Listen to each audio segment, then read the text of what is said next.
The story begins with a pink thunderstorm that hit the cherry blossoms. The guy was lying with his eyes closed, but suddenly, he opened them in surprise. He got up from the ground and said out loud that this lightning not only killed him, but also caused his rebirth on Earth. The guy sat down in the lotus position and began to emit blue light. He closed his eyes and thought that there was nothing left of his cultivation. The guy sat down on one knee and said that since he had returned to Earth, he would have to start all over again. He noticed a girl who was doing something in the bushes and thought that there was someone here. This woman, he never thought that he would meet her again. The guy came closer and said she was beautiful. The girl looked at him in surprise and screamed that it was him. The girl ran away screaming. The guy started thinking that it was Kin Ran. The girl had pink hair and golden eyes, and she had glasses on her nose. She was dressed in a black, classic suit, and a gold pendant hung from her neck. He has not only been reborn, but also returned to the past. He must be a teenager now. Kin Ran is his main boss. He should forget about it. Chu Yun will not confuse personal feelings like in his past life. After this tragedy, his cultivation has completely disappeared. Chu Yun looked like an ordinary teenager. The guy had light brown hair and blue eyes. He was wearing dark blue jeans and a blue t-shirt with the inscription fueling. The guy raised his hands to the sky and shouted that he was reborn. He needed to cheer up. Lightning fell next to Chu Yun, and he said with fear that first of all he needed to focus on survival. The phone in Chu Yun's pocket rang. The guy looked at the device and couldn't figure out whose number it was. He held the phone to his ear and shouted from it that the new headmaster of the school where he was would soon come. They meet at the Kaishen Hotel, and let him hurry up. Chu Yun walked into the hotel and thought that according to his memories from the past, he just applied the Taichai heart, it should come in handy. In front of the guy stood Kin Ran and a man who shouted that Chu Yun should approach him and meet the new headmaster. The man hugged Chu Yun and said that the girl was beautiful and now she was his new boss. The man leaned into Chu Yun's ear and said that he had only been here for 3 months. He has a chance to distinguish himself well in front of Director Kin. The man turned to Kin Ran and pointed his finger at Chu Yun. He told the girl that Chu Yun was in front of her. He was in charge of the 18th grade, and he was also doing an internship here. Kin Ran asked with an evil smile that he was really Chu Yun. The guy awkwardly scratched his head and said that this was their first meeting. Please take care of your employee. Chu Yun thought that after all, he had lived for 1,000 years. Of course he had changed a lot. Kin Ran adjusted her glasses and said she couldn't wait for them to work together. Chu Yun held his hand, but the girl did not shake it, but simply turned around, preparing to leave. The guy thought it was over. He really offended this woman. Kin Ran started walking away from the guy and thinking it was Yun's cousin. She should kick him out of school as soon as possible. She was ashamed anyway, but there's nothing wrong with that. Chu Yun looked after the director and thought that this woman had finally left. Director Kin remembered that she was the only daughter of the chairman of the company, Zhu Jianghuasheng, and it looked like the company was having problems. After that, Kin Ran immediately left school. His cousin was kind to him in a previous life, and now that she has the ability, he will definitely be able to help her. Chu Yun was walking around the hotel and saw a girl with pink hair and a red dress. She waved to him and said that the teacher could sit here. Chu Yun looked at her and remembered that it was Tan Yu. In a previous life they were together, but unfortunately it didn't last long. Chu Yun waved his head in different directions and said that years had passed. There was no point in thinking about it. The guy put his hand on a nearby chair and said that they had not seen each other for a long time. Tan Yu asked in surprise that they hadn't seen each other for a long time. A woman came up to the table and told Chu Yun that today was a solemn banquet. How could he dress like that? And why the guard at the entrance let him into the hotel? Chu Yun and Tan Yu looked at the woman in surprise. She came up behind Tan Yu and said that she was so young and beautiful, and she lived in prosperity. All assets and valuables are just for her. Ordinary people are not worthy of Tan Yu, and it's better for her not to mess with such people at all. Tan Yu grabbed the woman's hand and said that Sister Zhuo didn't need to say that. Chu Yun got up from his chair and said that there was no need to worry. He assured Miss Zhao that he already had a sweetheart. The guy thought that in a previous life he would not have been able to answer without doubt, but now he is sure that his heart belongs to only one person. Chu Yun headed for the exit, and Miss Zhao asked who this girl was because she was very unlucky. Tan Yu said sadly and awkwardly that Sister Zhao shouldn't say that. The guy sat down in another place and closed his eyes. He thought that in this world, his current strength was about at a high level of martial arts. He could not even imagine that the study of Tai Chi was destined, just for this moment, strength at the initial level. In this world, he will be able to develop it to the highest level without any difficulties. A small man in the center of the hall clapped his hands. He said he was asking the teachers to let him introduce their new colleague. Mr. Chen Junyu taught in high school, and now he has joined their collective. He also lives in this 4-star hotel. The guy with a smile said that he welcomes everyone. He is Chen Junyu. The guy looked pretty handsome. He had grayish hair and pink eyes, was dressed in a gray-green suit with a dark red tie. Miss Zhao looked at Chen Junyu and happily said that she had heard about this guy. He became a teacher before he was 30. His family is very rich, and he is incredibly handsome. Zhao leaned over to Tan Yu and said that this man was so attractive, not like this homely Chu Yun. Chu Yun looked at the man who was surrounded by people from all sides. He thought that Chen Junyu was his worst enemy in his previous life. For the sake of courting Tang Yu, he constantly framed him. Because of this guy, he was even forced to leave his job. Chen Junyu approached Chu Yun and said that he had heard that Chu Yun was still a trainee. He can count on him in the future. Here is his business card. And also, as his old friend, a 20% discount on everything in the hotel. Chu Yun looked at the business card in Chen Junyu's hands and thought that he was trying to gain favor with his money. Chu Yun held a business card in his hands and said with a smile that he had heard that the chairman of the hotel, Kai Shen, had resigned from his post, and now Chen Zhongfei was taking his place. Why not Chen Junyu? Chen Junyu said angrily that it means Chu Yun, after all, keeps track of what is happening in secular circles. But in any case, the snake will remain a snake, no matter how it tries to distinguish itself. The little man who represented the new employee walked up to the table and tapped it with his hand. He turned to Chu Yun and angrily said that Teacher Chen had devoted himself only to science, and he still needed to work hard. The little man pointed to another chair and said that Chu Yun had taken Teacher Chen's place, so he asked him to move. Chu Yun fiercely asked why. The man shouted that Chu Yun was an intern, and he was the head teacher of language classes. Miss Zhao looked at this scene and said that arguing with Dong Guahao was stupid and now it would be difficult for him to get an internship. Chu Yun got up from the chair and put his hand on its back. He said that the man would not be able to afford this place. Chen Junyu replied with an evil smile that only uselessness would talk so much. Chen Junyu sat down on a chair with a victorious smile and said that since it came to that, he would not stand on ceremony with him. Zhao angrily told Tan Yu that she should just take a look at Chu Yun. He is not only poor, but also useless. The leg of the chair Chen Junyu was sitting on broke. Teacher Chen was lying on the floor all red from his drink. He shouted angrily for the waiter to come up to him. Chen Junyu got up from the floor and shouted at the waitress that they had terrible chairs, which he was sitting on was broken. The girl replied in surprise that this was his hotel. Chu Yun held out his hand to the man and said that Teacher Chen is really a great teacher, even in terms of dissatisfaction with his hotel. He's really excited. Chen Junyu angrily shouted Chu Yun's name. The guy happily thought that he had used his inner strength to break this chair. Chu Yun started to leave, but Chen Junyu shouted at him to stay. The guy who was sitting at the table with Ms. Zhao said they could go to karaoke. Everyone happily agreed. Chen Junyu, who was also sitting at their table, said that if they wanted to go to karaoke,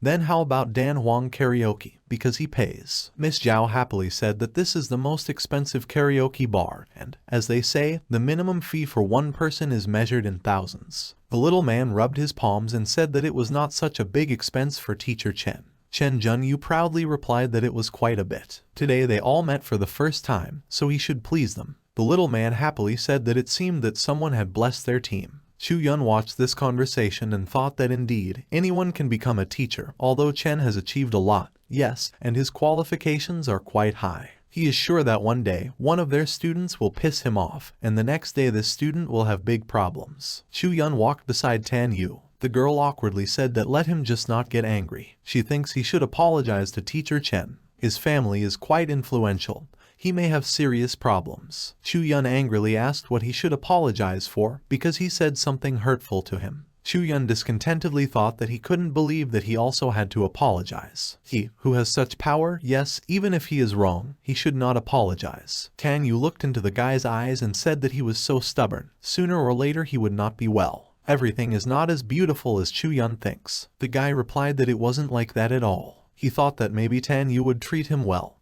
but she could not convince him in any way. Chen, for his own benefit, would rather prefer Chen Junyu. The girl exhaled angrily and thought that they were transported to two different worlds, which are getting farther and farther away from each other. Chu Yun was in a karaoke bar and looked around. The guy thought that the day after tomorrow he would start classes. He still hasn't prepared for anything, so much trouble. Miss Zhao sat down next to Chen Junyu and said that she heard that karaoke belongs to Fang Huang. Chen looked at his drink and thought that Fang Huang was influential. He controls the city of Jujian. Now there is karaoke in every area of it. People say that one director who has been guilty in front of him is paying him off to this day. By status, the Kai Shen Hotel is inferior to Huang's establishments. Chen kept thinking that at first he really didn't expect it, but now that he has come, he has to hide in corners. Guys in suits entered the room and mockingly called a small man. Everyone turned and looked at the little man. A man shouted that it seemed to be him. Men in suits rushed at the little man. He took out his phone and shouted in fear what they were doing and where they were taking him. It was a crime.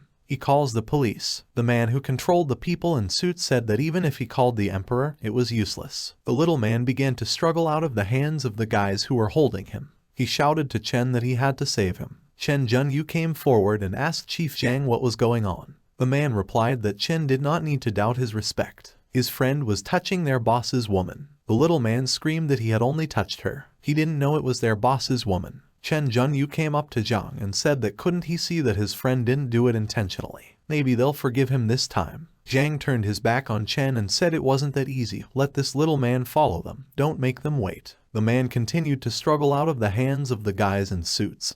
He shouted for Teacher Chen to help him. Chen Junyu said tensely and with a little fear that there was no need to worry. He has to go. The man has made a not-so-serious mistake. He would like to know how strong the karaoke owner is. Zhang turned his head in the direction of Teacher Chen and said that they should not even think of leaving this room. They should just follow him. Xu Yun noticed the pregnant girl and told Teacher Yang to stand behind him. The girl was delighted and said that it was good and thanked him. Ms. Zhao angrily said that when someone breaks in, you can't see him in the front rows trying to solve the problem. And now he's playing the hero. People entered the room where a man and a girl were sitting on a chair, and a large number of guards were standing nearby. The girl told Boss Huan that this little man touched her. Chen Junyu and the little man said it's over, it's Boss Fang Huang. The man got up from the chair and pointed at himself with his finger. He said he was Fan Huang. This was his establishment. The man asked that they were looking for him. Chen Junyu came closer to Fang Huang and replied that he would explain everything now. There has been some misunderstanding. Just let me explain everything. Fang Huang got angry and smashed a nearby bottle. He shouted that Jujiang was only a small town in Jiang province, and Boss Huang's influence extended to the entire province. Chen Junyu didn't know what to say. Xu Yun thought that Chen Junyu's family only owned hotels, although he said to bring Chen Huaqiang. It wouldn't help. The girl, who was touched by a small man, hit her abuser on the cheek. The man got down on his knees and shouted that he was wrong and asked Boss Huan to forgive him. Fang Huang pointed his finger at Chen Junyu and said that he should not think that his father, Chen Huajian, was not worthy of his favor. If he broke both of this little man's hands, he would let everyone go. Chen Junyu was surprised and didn't know what to say. Miss Zhao screamed that they were teachers. He couldn't do that. They can declare it in the media. Fang Huang scratched his chin and said he didn't know they were all teachers. He really didn't know. He had fun with students, nurses, flight attendants, but never with teachers. Fang Huang pointed at Miss Zhao and Tan Yu. He said that this time the man's hands would be saved and everyone could leave, but only if these two girls stayed. Miss Zhao screamed that it was a crime. Fang Huang called his guard and said that he should escort these beautiful girls. Miss Zhao looked at Chen Junyu and thought that this was the end. Teacher Chen won't help them. He won't dare to dissuade him. Xu Yun came forward and said that he was challenging Boss Huang to a fight. Fang Huang looked at the guy with scary eyes and said that he really had enough audacity. Tan Yu looked at Teacher Chu with concern. The guy covered the girl with his hand and said that it was not their fault. So why are they bothering these women? The guard threw his fists at Xu Yun, but the guy easily overpowered him. The guard landed on the table and broke it. Xu Yun looked at the defeated man and said that they treated a difficult person badly, otherwise there would be nothing serious about it. They offended the teacher. Xu Yun shouted that teachers should not be insulted. Tian Yu was delighted with the guy to tears. Fang Huang looked at the guy angrily and said that he had laughed at a lot of people in his whole life. His people even had to fight. I wonder how he's going to fight him and his people. Xu Yun sneeringly asked, with him and his people, is it worth it? Chen Junyu was shocked to think that Xu Yun is strange. It's Fang Huang. Xu Yun will not be able to win in a fight against dozens of people. Chen Junyu raised his hand and shouted that something was wrong. He shouldn't listen to this boy. They are teachers from Sangjun. Fan Huang asked in surprise that they were really teachers from Sangzhong. Fang Huang thought that the headmaster of the Sangjiang school was an incredible person. Many influential people in Zhujian were students of that school. The man said out loud that it was good. He is Fan Huang, respects Director Guo. All of them can go, except the boy. He defeated one of his men, now he can't just leave. They should not be afraid, just for the sake of the director. The punishment for him will be only a broken arm and leg. Tan Yu cried out with tears in her eyes that no, nothing like that. They will all leave together. Chu Yun told Teacher Tan to go ahead. She should send Teacher Yang home first. She's pregnant, she must have overworked. Chu Yun looked at his opponents and said that he could handle it here by himself. Everyone tensely headed for the exit. Tan Yu shouted that he should wait. They'll come out and call the police. Chu Yun looked at the girl with a smile, but didn't say anything. The guy was surrounded by a crowd of Fang Huang's guards. The boss hugged his girlfriend and asked if he could fight at all. He would let his brother fight him, but only today. A big, muscular guy who had a long scar on his cheek came forward. He said that Chu Yun's skills are not bad, but they are too simple. His name is Ahu. He used to do fights without rules. He will see how many strokes he has enough. Chu Yun waved his hand and replied that villains like him often say such things in books, and in the end they lose. Ahu got angry at his words and attacked the guy with his fists. Chu Yun easily dodged and kicked Ahu. He knelt down in pain. Fang Huang said with a grin that he had been running a business for so many years, and this was the first time someone had managed to shake his reputation so much. If it's so easy, then it's not worth holding on to it. Fang Huang shouted that maybe the fist fights didn't work. Nothing would help him. The guards surrounded Chu Yun and began to attack. The guy easily defeated them all. Chu Yun looked at the guards who were lying on the floor. He thought they were all slightly injured. After all, this is not a magical world. Fang Huang looked at Chu Yun with surprise and a little fear. Fang Huang wondered if this boy was the same as the old man he had let go. He promised him 3 things and then all 3 of his bodyguards were mysteriously defeated. Fang Huang looked at his guards and asked Chu Yun if he was not an ordinary person. Chu Yun walked up to the wall and pressed his imprint into it. One of the guards asked with fear that this was a guy, a man in general. Fan Huang's assistant asked what they should do, because he wanted revenge. Fang Huang got angry and shouted that he really wanted their boss to die. Fang Huang ordered his people to find out about this boy. No, better about the magic master. If they meet with him in the future, show the same respect as for him. If this master is really the same, then it can play into their hands. A little later in a small alley, Miss Zhao told Tan Yu that she shouldn't worry. The police said that a group would arrive soon. The girl looked at her phone and anxiously said that an hour had already passed. It was only 3 minutes from the police station to this place. Chu Yun came up behind them. He asked what was wrong and why they were still here. Tan Yu blushed and asked if he was okay. The guy replied that really, she thought he would do something. He is a man who by nature speaks like a teacher. The boss was so convinced and amazed by his words that he let him go. Tan Yu looked at the guy with disappointment and said that he probably used the reputation of the old director. She had heard that he was highly valued in Zhujiang. Chu Yun looked at the departing girl and thought that there was no point in telling the truth anyway. They came up with a great explanation themselves. The next morning, Chu Yun was sitting in the lotus position and a bluish radiance emanated from him. He thought that he needed to make a breakthrough to the wuxi level sooner. If he doesn't find a place with a strong aura, it will take him a long time to accumulate energy. He shouldn't waste time. He remembered that the Sangjiang school was located on the outskirts. The guy looked out the window and thought it was time to go. Early in the morning, Chu Yun walked to school and thought that classes had not started yet. It is better to quickly find a place with a source of strong aura to start cultivation. Suddenly he felt something and realized that it was clairvoyance. Chu Yun found himself next to a lake. The guy thought that now he can only use his inner strength, while it is impossible to borrow the power of heaven and earth. Chu Yun saw the 3,000-year-old banyan tree. The guy thought that a lot of power is stored in this tree. Its energy is not dissipated. It collected energy from all around. Perhaps it has been for more than 1,000 years. He realized that this tree is perfect. Chu Yun got into a position to gain strength and closed his eyes. He thought it was time to start. Chu Yun waved his hands until a white, glowing sphere formed in them.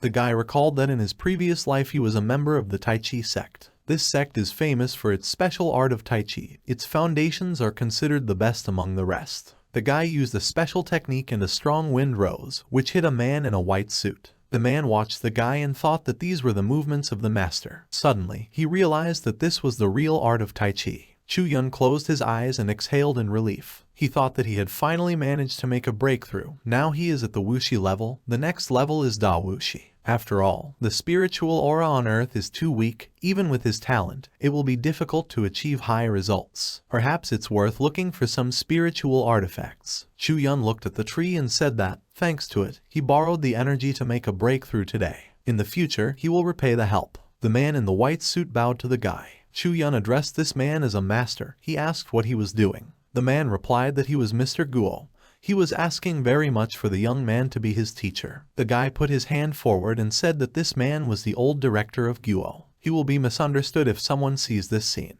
Mr. Guo got angry and shouted that no one would dare. The man folded his hands in a special gesture and said that the Mr. he met was a real teacher and master. He is Mr. Guo, very passionate about the art of Tai Chi. It is quite difficult to start, but he is full of desire to comprehend it. Chu Yun looked regretfully at Mr. Guo. He thought that he was so sincere in his desire to become his disciple, but according to the laws of the sect, the basics of Tai Chi cannot be freely distributed. In addition, the basics of Tai Chi that he studied are quite high level. Not everyone manages to master it. You need to be an extremely serious student who has to make an important decision and take an oath. Mr. Guo continued to hold his hands in a special gesture, but he also closed his eyes. He thought that the guy did not want to accept him as an apprentice. Director Guo's level is not that good. He will not be able to learn how to accumulate energy. Mr. Guo opened his eyes. He continued to reflect that, here on Earth, there is an unreal world. Almost all people who live such a life have amazing talents. He has already been lucky to meet such people at least once, but those influential people are far from this young man.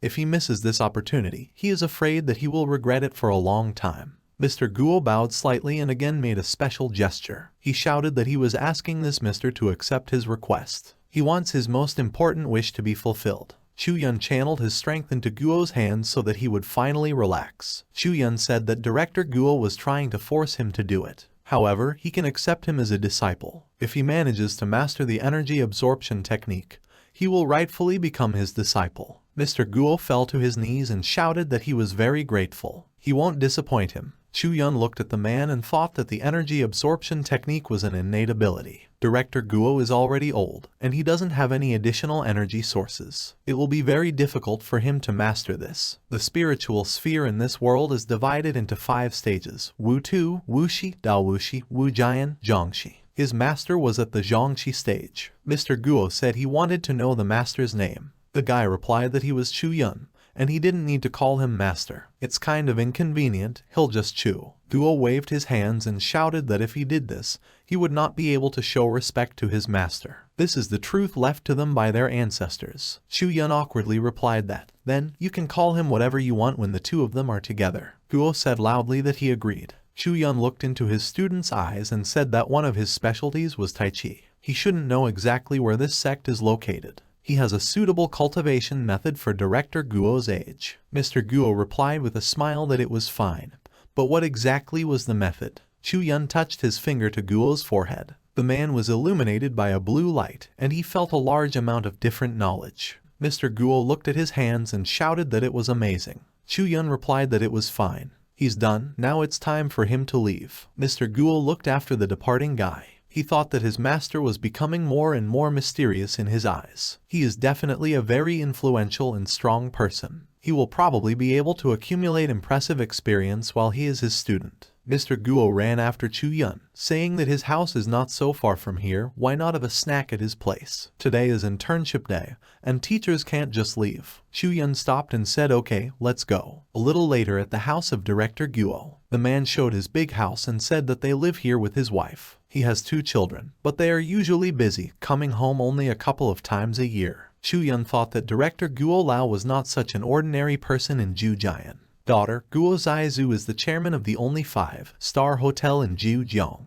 His son, Guo Panlei, is the director of the Public Security Bureau in the city. Director Guo knocked on the door, shouting that he was back. The door was opened by an old woman with glasses. Her name is Yang Chan. The woman greeted her husband and asked that a student had come to visit them. Mr. Gu cleared his throat and replied to Yang Chan that this was not his disciple, but his master. The woman asked in surprise what kind of master. Guo sternly told his wife that she should come and greet him. Chu Yun awkwardly said that she was Dr. Yang.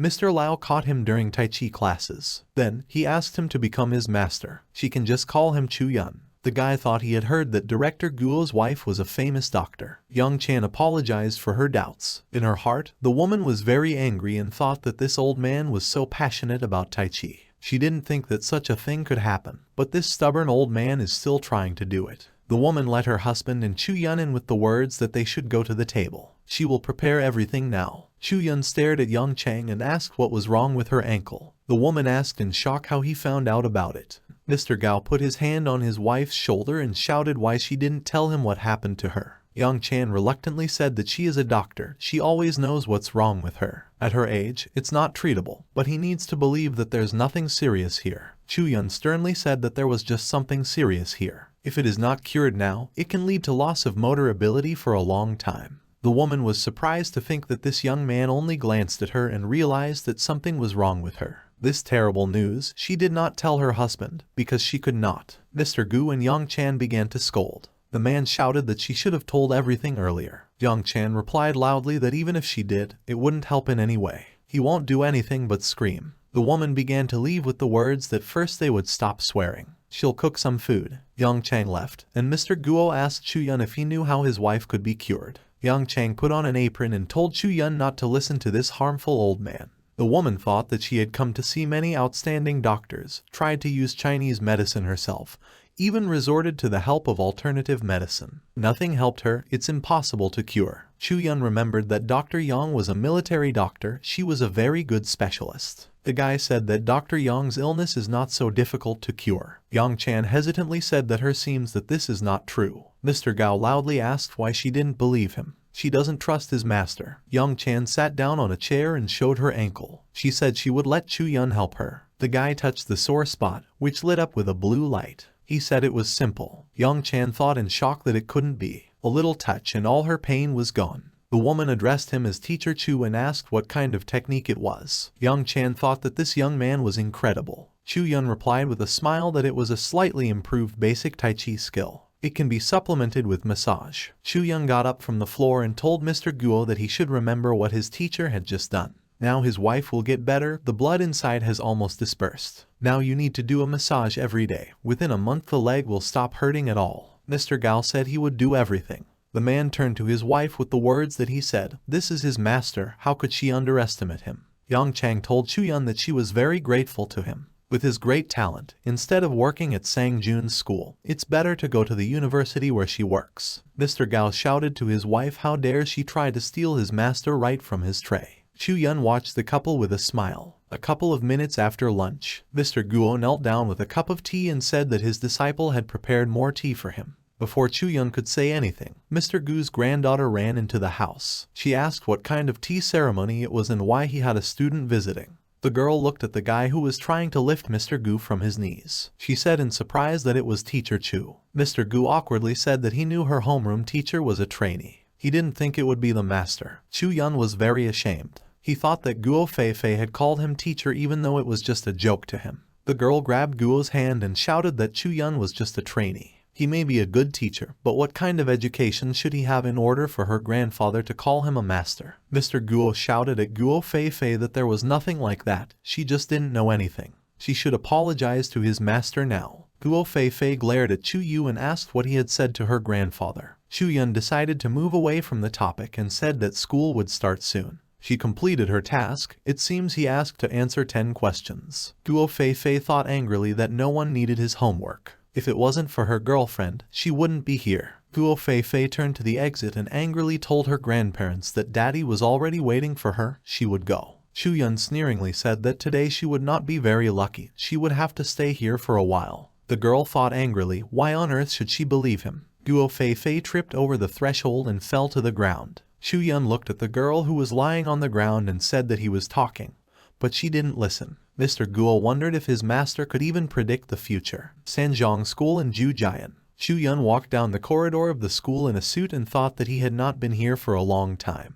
Hundreds of years had already passed. The man started to open the door and thought, as usual, surprises and traps will be waiting for him here. He opened the door completely and a glass of water began to fall on top of him, but he deftly caught it. Chu Yun said with a smile that he didn't think they guys missed him so much that they even brought him a glass of water. One guy shouted that he thought Teacher Chu had left, so he couldn't take them out. The girl shouted that Teacher Chu had not passed the internship yet. Maybe he can't pass the exam. Chu Yun looked at the floor and thought that he had been soaped, an old trick. He walked on the floor with ease, without a hint of falling. Chu Yun said it was very clean. They did a great job. Guo Fei broke a pencil out of anger. Hu Lai, his father, the leader in Jinan, got up from his seat. The guy told Teacher Chu that he thought that with his education and experience in teaching, being just a language teacher wasn't enough. They hope that he realizes this and resigns. Chu Yun, with a smile on his face, thought that these boys were so problematic. In the past, no one helped him, but now everything will be different. A small man and Chen Junyu walked into the office. The little man told Chu Yun that he needed to talk to him. From now on, he and Teacher Chen will switch classes. All the students were in shock and didn't know what to say. Chu Yun sternly asked that he didn't remember asking him to replace his class. The director ordered it or not. The little man cleared his throat and said that he was just an intern. Such issues are not solved through management. He hopes that Teacher Chu agrees. Chen Junyu, with a scary face, told Chu Yun that he had to control himself. Chen thought that all the students in this class were from wealthy families. Almost half of Ju Jian's rich kids study here. Chen Junyu said that besides, it only seemed to him and Teacher Dong that the students would like to get rid of him.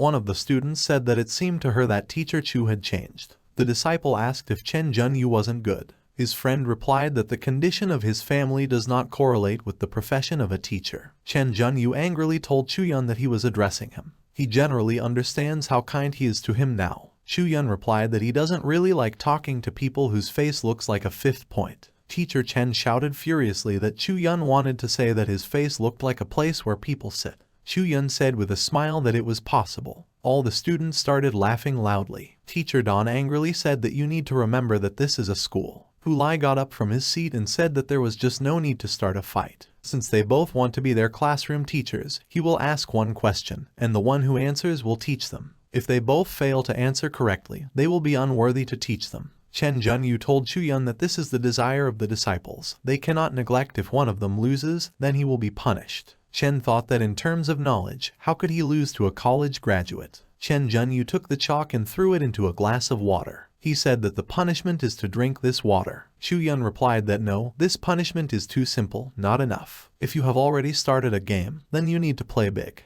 Chu Yun finished his speech and spat into this glass. Hu Lai was shocked to think that Teacher Chu didn't look like himself. If they drink it, it's just disgusting. Chen Junyu said with a grin that he couldn't wait to see his face when he drank it. Chu Yun replied that it was fine. Hu Lai can ask a question. Hu Lai told both teachers to listen to him carefully. The question is, write on the board the first 1,000 words from the first part of Tao Te Ching. One of the students said that Hai Lai had come up with it in vain. Who even knows Tao Te Ching by heart? His friend replied that he only needed to look at Chen Junyu's face. He thought that Teacher Chu would lose. Guo Fei said she was ashamed of him. Teacher Chen tossed the chalk in his hands and said that he could read the whole work, not like the first 1,000 words of Tao Te Ching. Chu Yun smiled and thought that back in the Tai Chi sect, he spent a lot of time reading Tao Te Ching. In addition, he knows every single word of the text, as well as exactly where they are located in the text. Chen Kuan-yu started writing and thinking that Teacher Chu seemed to have come to an end. Guo Fei shouted in surprise that Teacher Chu had started writing the same thing.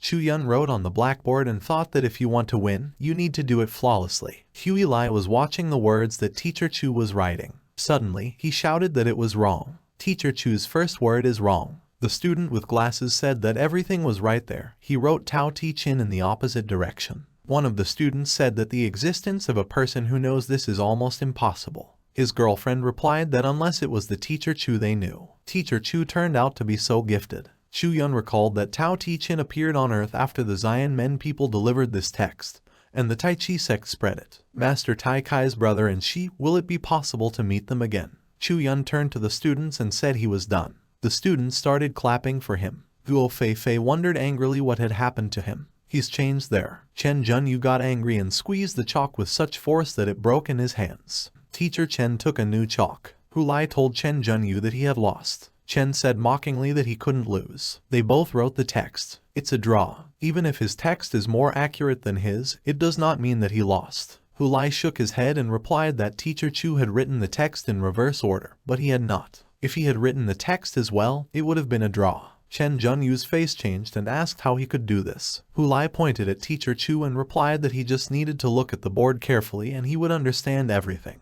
Chen Junyu was shocked and wondered how it could be. Teacher Chen pointed his finger at Chu Yun and shouted that he didn't believe. Let him write it again. Hu Lai angrily thought that this person still wants to be their teacher. Chu Yun held out a glass to punish Chen Junyu. He was telling Teacher Chen that the job was done. Everyone saw it. Teacher Dong was also watching. Did he still refuse to accept defeat? One of the students said that this teacher is not as good as it seems at first glance. Chu Yun continued to hold the glass in his hands. He told Teacher Chen with a smile that he wanted to bet and lost, so let him drink this holy water. He hopes that he only warmed it up a little. Is that a bad thing? The students were horrified and said that Teacher Chu called it holy water and even warmed it up. When Teacher Chen became so violent, Chen Quanyu shouted furiously that Chu Yun cheated. He conspired with the students. Of course, they're his students. It's all rigged. Teacher Dong approached his colleagues and told Teacher Chu that everyone was watching. He was joking. You don't have to be so serious. Chu Yun sternly looked at Teacher Dong and said that he wanted to drink holy water instead of Teacher Chen. Hu Lai gestured, thumbs down. He shouted that Teacher Chen had to be honest, otherwise it would ruin his reputation. This man wanted to be their teacher. Chen Junyu grabbed the glass and drank it all in one gulp. Teacher Chen wiped his mouth and thought that he would take revenge on Chu Yun for this humiliation. Chen Junyu threw the glass on the floor and stormed out of the classroom. Teacher Dawn was shouting after him. One girl said with a laugh that Teacher Chu was too cruel. Her classmate said she was going to be sick. All the students gave a thumbs up to Teacher Chu. The signal for the end of the school day rang. Chu Yun whistled as he left the classroom. A girl with glasses came up to him and said that the director was looking for him. Chu Yun blushed and thought that Qin Ran was looking for him. In the director's office, Qin Ran was sitting in her chair. The woman said that she could punish Chu Yun at any time, according to the severity of the incident. Chu Yun was holding a cup of coffee in his hands and said that he just happened to see her in the bushes. He asks not to hold a grudge against him. Qin Ran got angry and blushed. Chu Yun asked that someone already knows about this. Qin Ran, red with embarrassment, said that she was talking about the incident with the holy water that he did. That's the problem. How can he explain it? Chu Yun exhaled and put the cup on the table. Qin Ran happily thought that great, finally he made a mistake. Chu Yun replied that Director Qin, in fact, she does not need to restrain her emotions. It can affect the hormonal background. The last time he noticed red dots on her, the reason for their occurrence could be her bad mood. Qin Ran got angry and threw her notebook at him. Chu Yun easily caught the notebook. Qin Ran blushed and said he was a fool. Teacher Chu said she shouldn't be angry. He's not like that at all. The guy thought that apparently he was too carried away. Qin Ran slapped the table and said loudly that he should know that behind Chen Junyu is the entire leadership of the Kai Shen department. They may not have the best relationship with each other, but this incident may provoke his family. Dong Guo Hao, it depends on him whether he stays here or not. Qin Ran went on to say that there are 3 criteria for forming an assessment. The first is the assessment of the head. The second is her score. The third final assessment, which will take place next month, will contribute another 50% to the rating of his class. Then the results are summed up, and if he manages to score more than 50 points, he stays. Chu Yun was surprised to think that last time it was different. Before that, while the monthly exams were being evaluated, it was enough that his class got into the top 10. It's all because he offended her, such high demands. This woman deliberately arranged everything this way. Qinjan said that if he passed the internship without any problems, she would help him resolve the conflict with Chen Junyu. Chu Yun shouted that they had a deal. It was already night and Chu Yun was at home. He was sitting on his bed and fiddling with his phone. Chu Yun thought that since he came back, he had never been home yet. What will he tell them? He misses you so much. Chu Yun made up his mind and called on the phone. A girl in a wheelchair heard the phone ring. She joyfully held the phone to her ear and asked why her brother had called so unexpectedly. They've been on the phone recently. Chu Yun bit his lip and wept bitterly. He thought he had missed her so much all these years. Chu Yun, wiping away his tears, told his sister that they hadn't seen each other for a long time. He's started the school year, so he's all business. Dad's probably still at work. Like her leg, everything hurts. Chu Yun angrily recalled that his sister had congenital atrophy of the lower leg, often accompanied by pain. During bad weather, this pain spreads throughout the body. For many years, doctors said that no treatment would help her. Chun Yun's sister replied that it hurt, but she was already used to it. When he's going to come, maybe this weekend. Chu Yun replied that if there was no business at school, then on the weekend. They chatted for an hour. Chu Yun even said that he accidentally saw his boss in the bushes. Chun Yun's sister, laughing, said that they say women with large forms can carry a child more easily, and his headmistress has the right figure. It's time to get a daughter-in-law. Chu Yun awkwardly said that even she was making fun of him. It's late. It's time for her to rest. He's shutting down. Chu Yun held his phone in his hands and stared sternly at the mirror. He thought that this time he would be able to cure his sister, but he had to resume his cultivation or he would have to look for a cultivator. Little sister needs to wait a little. Her brother will soon help her get back on her feet, and he will find their mother. The next morning, Chu Yun was engaged in meditation. A blue glow emanated from the guy. Suddenly, someone knocked on the door. Chu Yun's friend came into the room with the words that he was so young. Is it possible to sit at home alone without a girl? They should go to the bar. Chu Yun asked him to slow down a bit. The guy put on a t-shirt. His friend went on to say that he and his friends were going to meet at a bar. He will introduce Chu Yun to everyone. There are different drinks there. Maybe it will help to relax. Chu Yun and his friend came to the bar. His friend introduced Chu Yun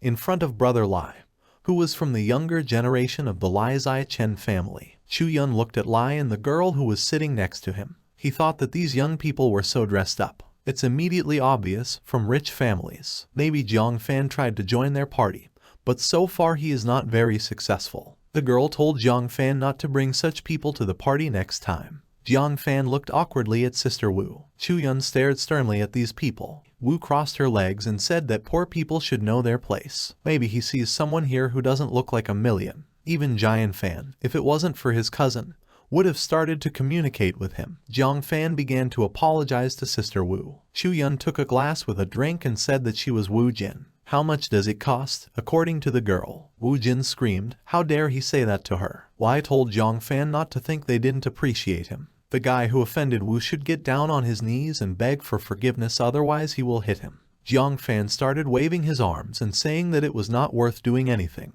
Chu Yun came here for the first time. He doesn't understand. Jiang Fan turned to Chu Yun and angrily told him to apologize quickly. Chu Yun saw Wang Lai.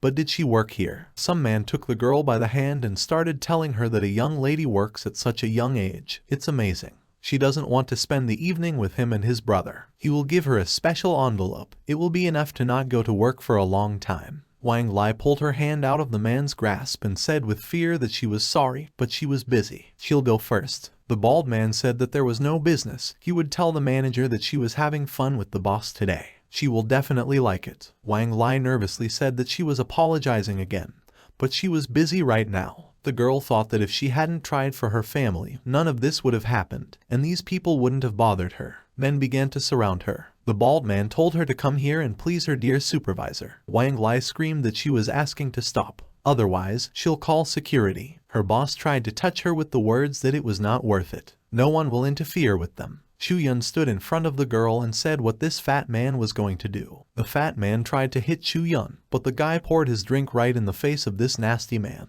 The man took off his glasses and shouted that this guy was playing with fire. This time, the men surrounded Chu Yun. The bald man said that Boss Jin would beat him up well, and then he would get out of here. If he doesn't get out, then don't blame him for the broken leg. Chu Yun asked why they thought they would succeed. The guy thought angrily how they dared to climb up to his student right in front of his eyes. Life is definitely not cheap for them. The bald man shouted mockingly that at least he knew who was in front of him. His brother's name is Fan Huang. Wang Lai thought in horror that it was Boss Fan Huang's brother. The girl grabbed the teacher by the t-shirt and said that he had better leave. She would deal with it. Chu Yun started shouting at the girl that she couldn't figure it out. She should just stand behind him and wait. Otherwise, he will tell her parents about what happened. Wang Lai started crying out of fear. Jiang Fan wondered what he was doing. Jiang Fan bowed to Lai and asked if he could help. His brother Chu Yun came here for the first time. He doesn't know what he's doing. He has to talk to him. Li replied with a grin that no, he wouldn't. His friend angered people who should not be angered, especially Boss Huan.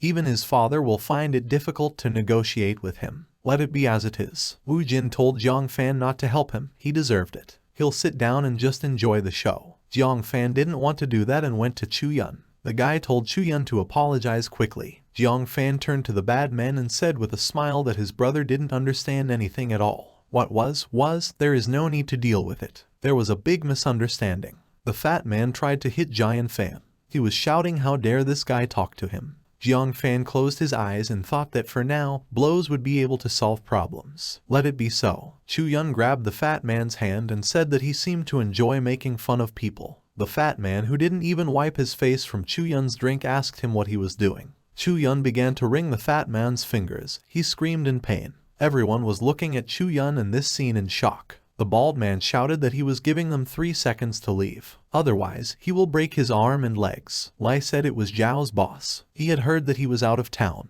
He didn't think that the boss had already returned. Wu Jin blushed and said that this man is a hero. I would like to marry him. Jiang Fan put his hand on Chu Yun's shoulder and told him to leave Boss Zhao. Chu Yun angrily replied that Jiang Fan and Wang Lai stood behind him. He'll figure it out. Chu Yun continued to hold the fat man's hand. He told him that if he tried to do it again, then let him be ready for his revenge. Chu Yun once again began to twist the fingers of the fat man, who screamed from the renewed pain. Chu Yun told the bald man that his friend was pissing him off. If he apologizes, they will forget about this incident, but if not, then his 10 fingers won't be enough to pay. The bald man asked with a grin who he should apologize to. Chu Yun said it was fine. Li said that this man is really unimaginably cruel. You can't just turn a blind eye to it. Moreover, if he has no connections, then tomorrow he will see the sky only through the bars. The fat man was crying and saying that Chu Yun was a demon. Wang Lai's boss came and yelled at her to tell her boyfriend to let him go, and if not, then she has no salary this month. Chu Yun told this guy that while his student was being laughed at, he did not show up, and then he quickly appeared.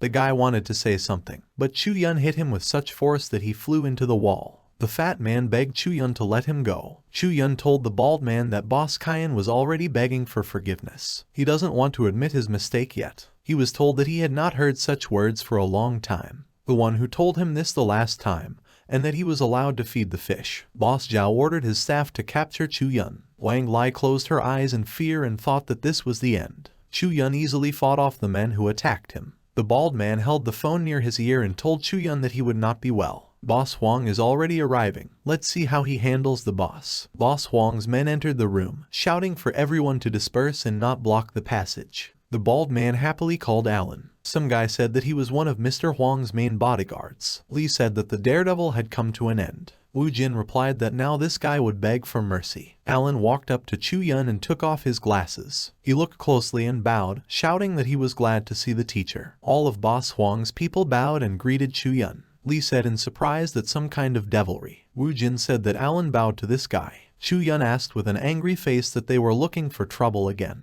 Alan said with fear that no, they were for a completely different reason. Alan began to say more confidently that unfortunately, their boss is in Jiangdong now, so he asked him to invite the teacher to their meeting. It will take place tomorrow. Chu Yun replied that it was clear. He thought that when it comes to benefits, you forget who is an enemy and who is a friend. The connections with Fang Huang would be useful to him. A bald man approached Alan and asked what was going on. Alan looked at the defeated people and asked what Jin ran into the teacher. The bald man tried to justify himself, but Alan hit him with the words that he apologized immediately. The bald man bowed to Chu Yun and shouted that he was asking for forgiveness. He didn't know that he was such a respected person. Spare him, otherwise the boss will punish him. Chu Yun put Wang Lai in front of him and said that there was no need to apologize to him. He should apologize to his student. The girl awkwardly said that it was not necessary, everything was fine. Alan told Chu Yun that this was wrong. She can't just forgive him. Chu Yun looked at the bald man who was almost crying. Chu Yun replied to Alan that he knew this man. He will forget about what happened, but if Alan is dissatisfied with something, let him turn to him. Alan nervously said no, they wouldn't dare. Chu Yun and his student started to leave the bar. The guy shouted for Alan to tell his boss that he would come tomorrow after work. One man said it was unbelievable. Even Mr. Lan honors him. Who is he? The girl replied that she thought he was just a little calf, who knew that he would turn out to be a real dragon. Boss Zhao is still shaking. Chu Yun and Wang Lai went outside. It was already night. The guy told his student that now she can explain everything. Wang Lai straightened her hair and awkwardly said that in fact, she was not enthusiastic about this job, but his father's company had recently gone bankrupt. She is afraid that they will be left without money, so she decided to save up a little. Chu Yun looked at the girl and said that he understood, but she could not work in such a place. She is still a schoolgirl. Wang Lai awkwardly said that there was no need to worry. She won't be coming back to this place anymore. The girl asked with great interest that the teacher was a superhero. He was able to write Tao Ta Tin in the opposite direction. He even managed to defeat those people and make them apologize. Chu Yun replied with a charming smile that he was actually a young master who came from a distant country. The bad guys know who he is, that's why they're afraid. The girl looked carefully at her teacher and said that he was lying. Chu Yun looked at the time on his phone and said it was midnight. She lives in a school dormitory. Chu Yun and Wang Lai headed towards the dorm. The girl said that the teacher from today is her idol. Chu Yun asked who else was in her idols. Wang Lai replied that Albert Einstein, Steve Jobs and many others. Chu Yun and Wang Lai reached their destination. Teacher Chu said that this is the school. Don't let her go back there again. Now the most important thing is to study hard. Wang Lai asked if he knew Yang Lin. Chu Yun asked in surprise why she suddenly asked about her. Chu Yun thought that Yang Ling was his ex-girlfriend when he was younger. She chose to break up with him. Wang Lai said with admiration that she would like to be as cool as Yang Lin. The girl sadly said that people say she has a terrible character. She has heard a lot of bad rumors. Wang Lai is definitely not capable of this. Chu Yun remembered the words of his ex-girlfriend. She said that such poor families all continue to give birth to offspring because it annoys her so much. She doesn't want to live either. Chu Yun noticed a black light around Wang Ling. He wondered why Lin's fate was so dark. The girl noticed the teacher's gaze and asked why he was looking at her like that. Chu Yun sternly asked what she was saying. She was in trouble. Wang Lai clutched her head and sadly said that it was just trouble. In the morning, she confused the cleanser with toothpaste. I almost choked when I choked while eating. I was late for work. It would have been even worse if he hadn't been there. Chu Yun thoughtfully said yes. Her reputation will be clean until she commits a crime. Everything will be fine. The girl said with a smile that it was no wonder that Fei Fei called him Crow Chu. I wonder if he really predicts the future or not. While the girl was talking, the black aura did not disappear. Chu Yun thought intensely that this dark aura was a bad sign. She is threatened with death. Teacher Chu asked Wang Lai that her streak of failure began after the bankruptcy of her father's company. The girl thoughtfully said that it seems so, but those family problems have been going on for a year. Chu Yun took out a green amulet and handed it to the girl. Teacher Chu said that the amulet would save her from danger. Chu Yun thought that his aura would be able to protect her for a while. Perhaps someone has ruined their Feng Shui family ornament. It seems that he should visit them to check. The girl went to the dorm, but before that she thanked her teacher for her help. Chu Yun watched the girls go and thought that nothing in the world should disturb his family and his students. Whoever is behind this will deal with it. The next day at school, Chu Yun watched someone swear and thought what a commotion. The guard noticed Teacher Chu and said that someone was looking for him. A crowd of teenagers with colored hair were looking at Chu Yun. Chu Yun said he didn't know these color-haired punks. The guard took Chu Yun aside and said that they were hooligans from the Changping district. It's better not to anger some of them. He offended them in some way. Chu Yun looked at the hooligans and replied that with such an appearance they could act in horror films even without makeup. The guy with purple hair told his brother Kyan that they had just been called ugly. Kyan, who had green hair color, said that he had beaten their brother. What was he going to do about it? Chu Yun thought that he had not seen them at the club yesterday. It seems that Chen Junyu is behind all this. Chu Yun said loudly and firmly that yes, it was him. He saw his brother trying to touch a girl in the break room. Shouldn't he teach them a lesson? Every man did the same. Chu Yun thought, if he wants to play, he agrees. The students watching this shouted that it was right. It served him right. The hooligans were surprised to think that something had gone wrong with them. Wasn't this guy supposed to start shaking with fear and then try to deny it? The guy with purple hair screamed that he would admit that he had done it. Chu Yun asked him to hit him again.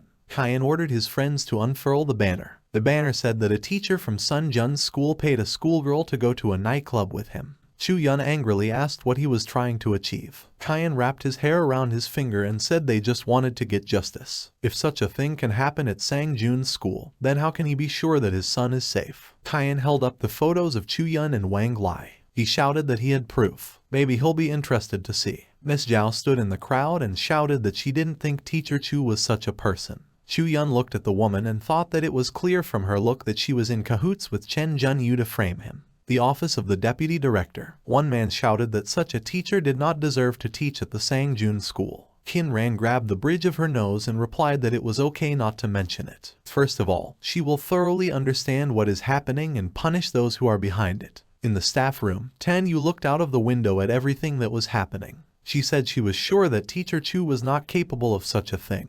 And Wang Lin was definitely slandered. She was always so good at studying.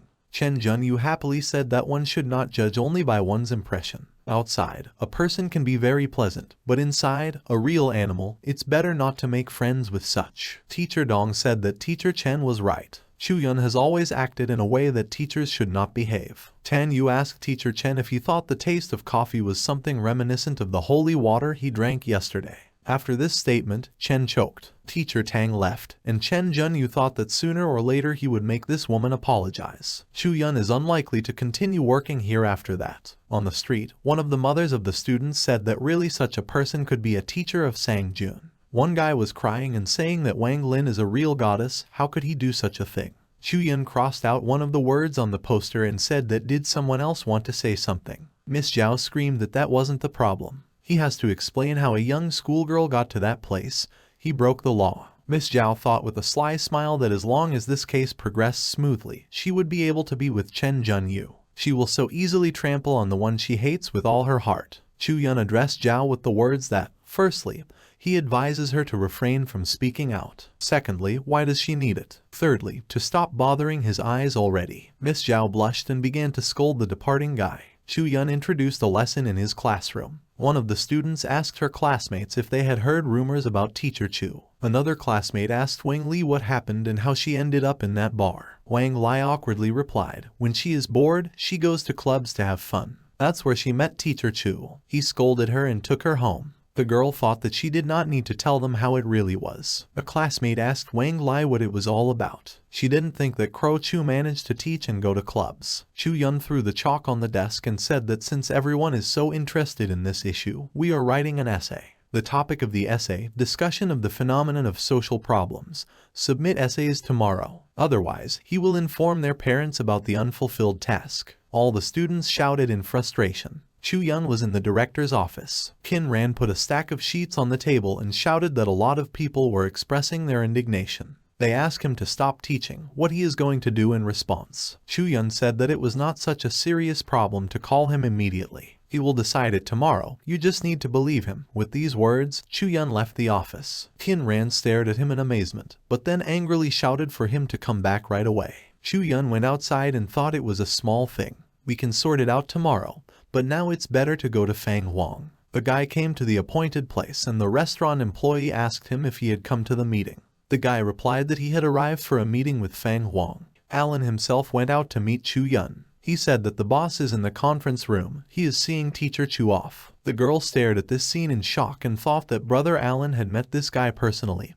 Who was he? Fang Huang pointed to the sofa and told Chu Yun to sit down. Last time they didn't know anything about each other yet. Chu Yun sat down on the sofa, crossed his legs and said that he would like to know for what purpose he was invited here by boss Huang. A man named Wai Fu told Fang Huang that this was an invited person who was comparable to Wai Fu himself. This boy. He can't even handle Huan's people. Is he being bullied? Chu Yun looked at Wai Fu and thought that this person really has inner strength, although weak, but it must be at the level of Wu Tu. Chu Yun asked Fang Huang what was wrong. Fang Huang sat down in a chair and said that there was one problem. He needed to deal with the owners of one hotel about a piece of land. Previously they were local bandits, and now they are his rivals. The final negotiations will be conducted with the use of force. Each of them will send one person. The one whose fighter wins gets the land. He found out that they had invited a martial artist. Chu Yun spoke, so he invited two at once so as not to lose and choose the strongest of them. Fang Huang held up his finger and said with a smile that he was smart. He is helpless in this matter. This piece of land is too important. It can affect the development of his business in the next 10 years. He has to be careful. Mr. Wai is also a great man. Wai Fu and Chu Yun stared at each other. Fang Huang said that Chu Yun and Wai Fu can try and no matter if they lose or win, he will pay 1 million. Wai Fu looked at Fang Huang and asked what the man thought. 1 million is a decent price for his participation in this. Fang Huang showed 5 fingers and said that 1 million is certainly not worth the two of them. This is just the price of discussion. If they do take part, he will pay 5 million. Fang Huang, with an evil expression on his face, thought that if he got this land, its value would be measured in billions. If he spends a few million, he will not be left at a loss. Chu Yun jumped up from his seat and shouted that as many as 5 million.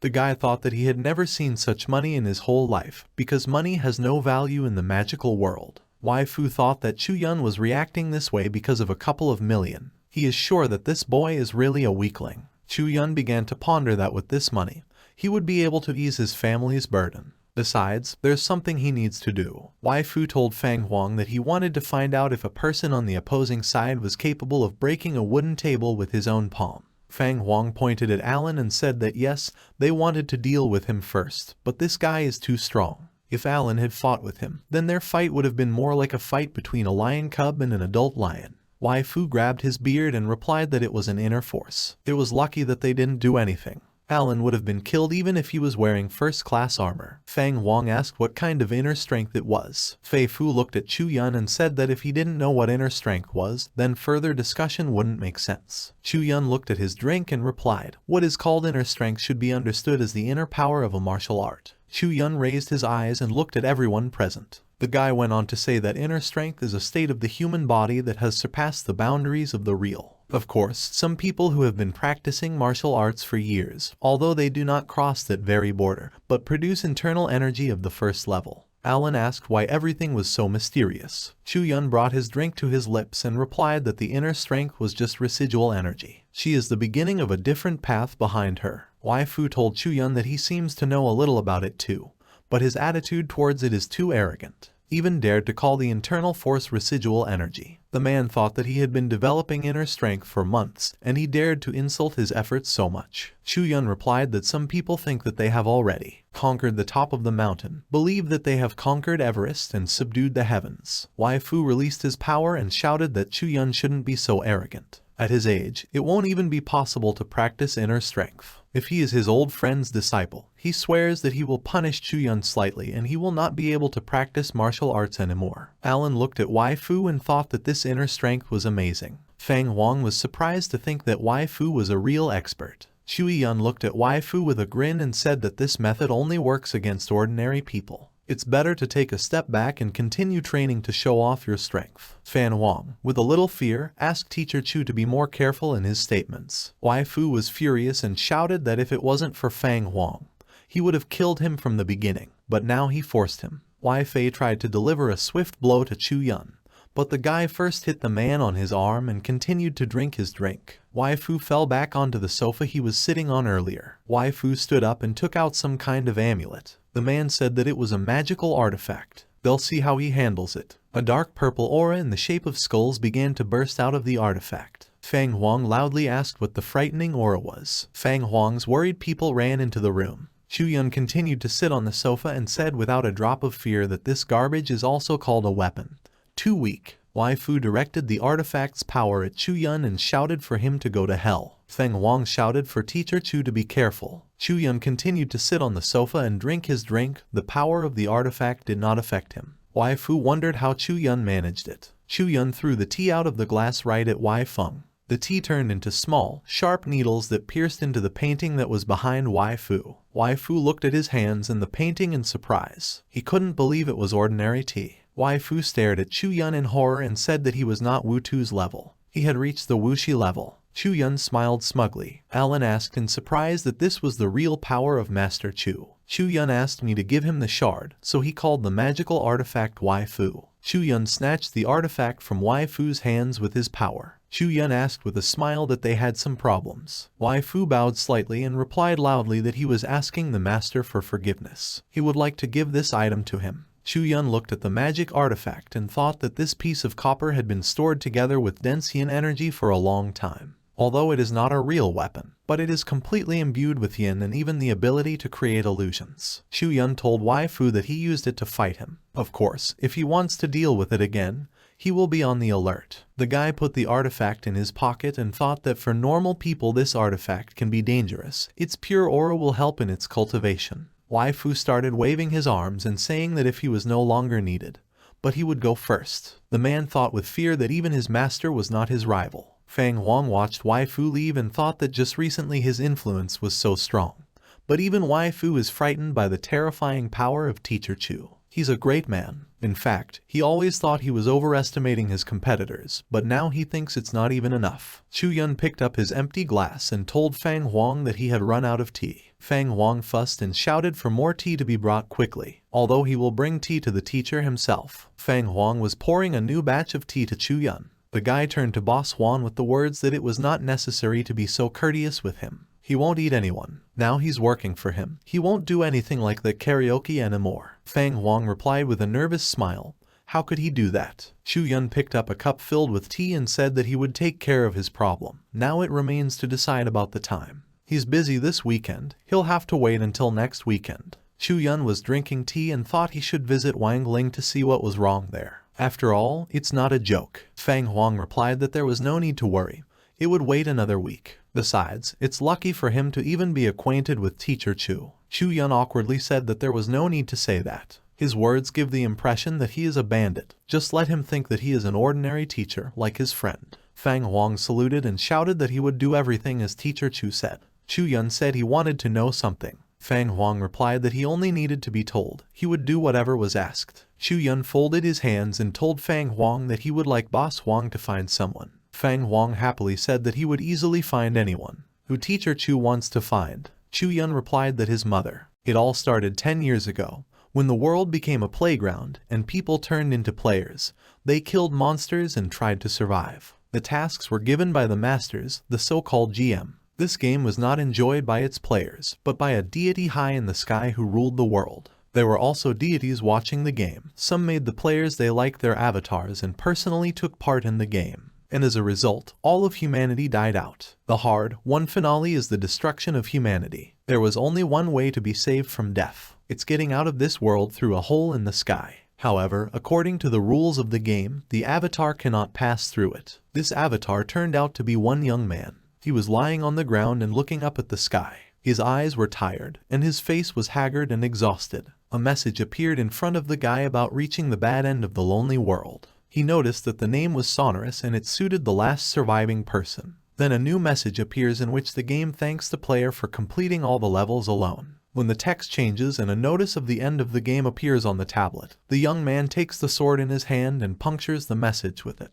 The guy takes a deep breath and tells himself that these words mean that his role has been played. He turns the weapon around and points it towards his heart. The guy decides that this option is better than being alone in this deserted world. Suddenly, a sign appears on which it is written that the DLC shop opens after clearing all single modes. The young man does not understand why the message appeared right now, because usually there are such shops in console games. The guy swipes the ad and a new one appears, which says that the player will be able to purchase items for points that will help him in the DLC. He will be able to purchase a second set and start the game from the beginning. Various benefits will also be provided. The player's face shows surprise and confusion.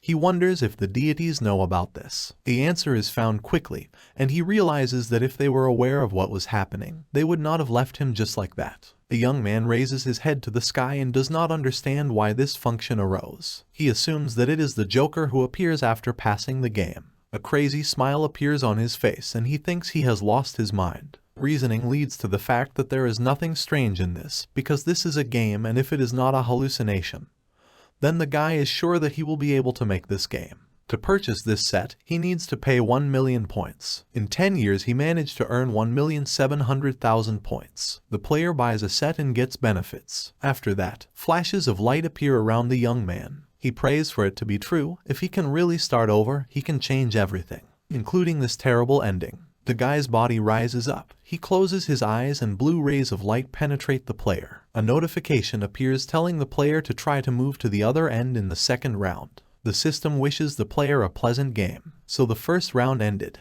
The player opens his eyes and finds himself in the old world. Birds are singing around, the sun is shining, and there are no destroyed buildings. The guy presses his finger in the air, but the status window does not open. A long-haired girl with a pretty appearance approaches the young man. It was Han Jai-soo, who was a close friend of the young man at the university. She was a year younger than him, but she knew how to take good care of others, often approached a friend when he was alone and talked to him. They were quite friendly. Jai-soo was well-mannered, so she did not let the young man go until the last. Noticing the appearance of her friend, the girl assumes that he was playing computer games all night again. She says that at this rate, young men's grades may suffer this semester. The player raises his head and notices that the semester will not begin. The young man asks Jai-soo about today's date, and the girl replies that today is August 17th.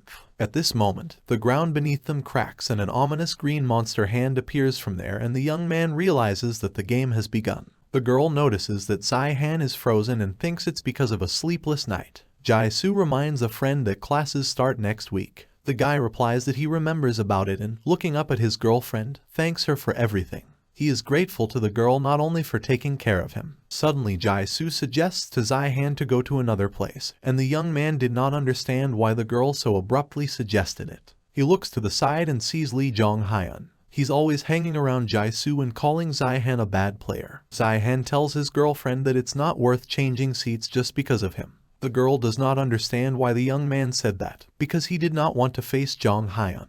The young man notices that now he does not feel these feelings, because in his memory it was 10 years ago. The girl folds her arms on her chest and says that she does not like Jong Hyun because of his strange look. She stands her ground and offers to go to another place, but the sound attracts her attention. Jaisu turns around and asks what's going on there. The young man's eyes widen with fear, and he remembers that 10 years ago it all started with these words. They were still chatting about nothing that day, and she said exactly the same thing. The girl thought they were filming a movie there. Green monsters appeared below and people around mistook them for people in suits. Passers-by begin to approach these monsters, and Jaisu invited a friend to come down and look too. But Zihan opens up and asks his girlfriend to wait a bit. 10 years ago, a young man followed Jaisu to see the monsters. Suddenly there is a cry of a man who says that a man has been stabbed. People began to run away from monsters, but it was their most unfortunate choice. Goblins mostly attack the weak and infirm, so turning your back on them was tantamount to asking to kill. Killing for them was not hunting, but entertainment, so they killed people with a smile. A goblin runs up to Jaisu and Zihan, and the young man remembers this day 10 years ago. Then he was too weak and cowardly. Jaisu covered the guy with herself, and he stood rooted to the spot. Her scarlet blood splattered his face. A window appears from the system that informs you that synchronization is starting. The young man decides that this time everything will be different, because he is a lone player who has seen this world. The goblin runs closer and tries to strike at Zihan, but he manages to dodge and hit the monster. A dagger falls out of the creature's hands. The young man grabs it and kills the monster. Then a lot of messages appear. In one of them it was written that the player destroyed the goblin. The second one said that the young man could purchase DLC goods as a reward for completing level 1. Synchronization is completed and Zihan moves to level 2. You can get points for completing the task. With these points, you can increase your experience or buy an item. This is a general rule for most games. These rules apply in this world, which has turned into a game. Therefore, at the first stage, Zihan had 700,000 points left. A lot of black balls, resembling eyeballs, descend from the sky. The voice of the system announces that people are invited to the game, and from that moment are the players who must complete the main task. In case of failure, punishment will follow. The system adds that players will be able to find out more details in the Help tab. People's eyes are fixed on the sky. Their faces are full of misunderstanding and fear. Zihan, meanwhile, thinks that if he dramatically increases his scores or uses too good a weapon, the gods will immediately notice him. You need to be careful and be grateful that it all started anew. An observer flew over Zihan. These are the eyes of the gods and the master of the game. It may be different for each user depending on the level, but in most cases it looks like a black eyeball with a purple iris inside. If the gods suspect the young man of something, this may affect the degree of complexity of the tasks. When this thought appeared in the guy's head, at that moment a goblin tried to attack him, but Zihan quickly noticed it and stopped him by taking him by the neck. The young man made a decision that from the very beginning he had to be careful in his actions. When Zihan held the monster hostage, he wondered if it looked like he was having a hard time dealing with the monster. Jaisu called her friend by name and said that she knew what was going on. She explained that such monsters cannot appear in the real world just like that. In addition, there is a strange alert and a voice in my head. This means that reality is no longer the same as Jaisu used to perceive it. Zihan replied that in the real world it is impossible to see such an alert with a message. Zihan looked at his girlfriend and said she looked calm. Hearing this, the girl was indignant and said that he was too calm. She also asked about how he managed to cope with that monster so easily. Having received no answer to his question, the voice announced the beginning of the main task. The players needed to get out of the university campus in 2 days. The voice also added that, starting from this moment, people will be attacked by numerous goblins. Players must either destroy them or run away. The main goal is to go outside the campus. Each player receives a reward depending on their personal achievements, so the voice advised them to actively participate in completing the task. After listening to all the instructions, Zihan tells the girl that they will continue the conversation later, and now they need to run before the goblins come. After these words, monsters began to appear from everywhere. The young man grabbed Jaisu by the arm and took off. Friends started to run, and behind them goblins attacked people. When they managed to escape from the monsters, the girl thought about the injured people. Zihan replied that there are not so many victims at the moment. Goblins have the strength of an average adult male. Moreover, as soon as people start to gather in a crowd, everything will calm down a little, the young man said. The friends reached the safe zone.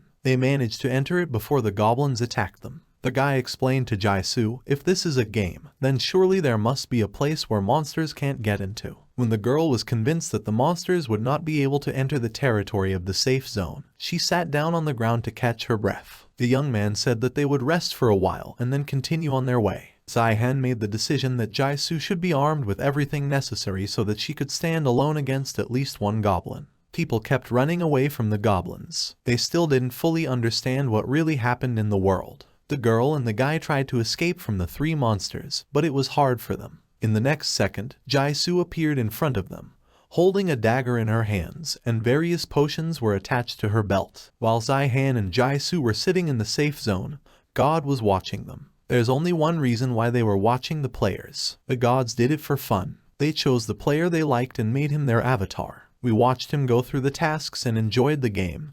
These are the gods. Suddenly, the young man lay down with his back to the observer and inside himself asked the eye to fly away as soon as possible. When the observer flew away, Zihan decided to check out the DLC goods shop. The guy opens the system window, and it is highlighted in purple. The player was afraid of this and decided to test Jaisu's reaction to this light. But the girl did not react to this in any way and Zihan realized that only he sees this illumination. The player turns his attention to the web browser, the community of the game, which is used by the gods. Then he notices the chat and enters it under the nickname Anonymous48. One of the chat participants asked to introduce himself, and Zihan decided to remain anonymous and did not write anything in response. After reading the correspondence of the gods, the young man realized that they were talking about the players. The guy realized that this chat is a convenient thing, because with it you can learn a lot of useful information. Next time he plans to try to write something there. After checking the community, the player decides to view the shop. He presses the right button and a high wall appears in front of him with depressions inside which there were various weapons. Several of them were closed and Zihan suggested that it depends on the level passed. The guy pays attention to the blue box, which was crossed out. It was written on it that the main task was not completed.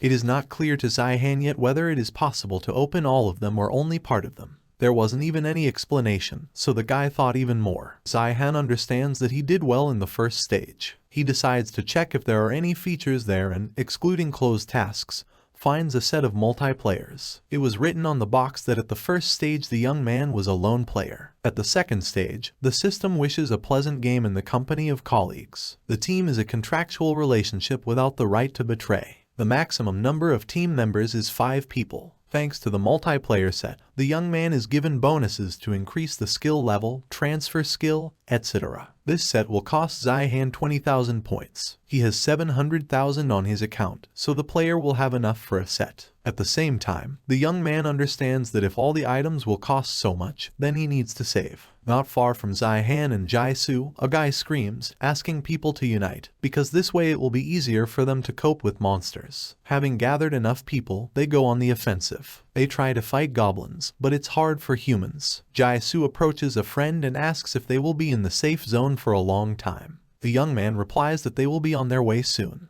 The girl smiles and says that during this time she managed to get hungry. Zihan is surprised at how calm her friend behaves in such an environment. Before they leave the safe zone, Zihan gives the girl a dagger which he managed to take from the goblin. Jaisu begins to worry, because if the young man gives her the knife, then he himself will have nothing left. The guy waves it off and replies that he will find more weapons. Besides, Jaisu is more defenseless than he is. The player also gives the girl a VIP brooch, which accelerates wound healing and increases points by 20%.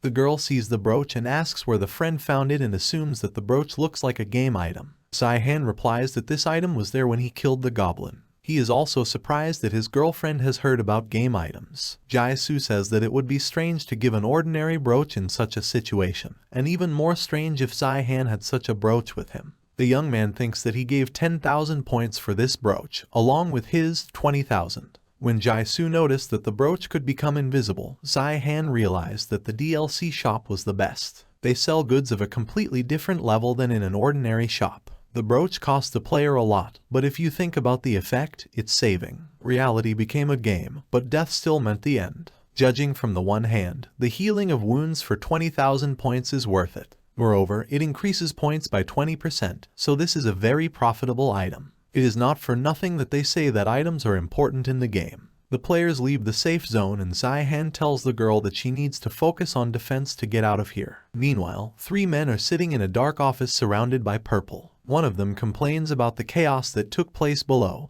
and notice that the people are funny creatures. On his property, they beg to be saved, and then they just died one by one. A man finds this development boring. Another guy shared that people in his area were shooting and made a fuss. Then he asked a third man named Arcados about his plot. The man thought about it and brought his eyebrows to the bridge of his nose. Then he replied that there was one guy who was promising. Arcados' gaze was fixed on the screen where Zihan was killing a goblin. Friends check equipment and prepare for an attack. They hide on the terrace of the university behind the benches in order to attack unexpectedly. Corpses are lying around, and goblins are rapidly killing people. Jaisu jumps off the terrace and runs towards the monsters. The girl and Zihan had a plan.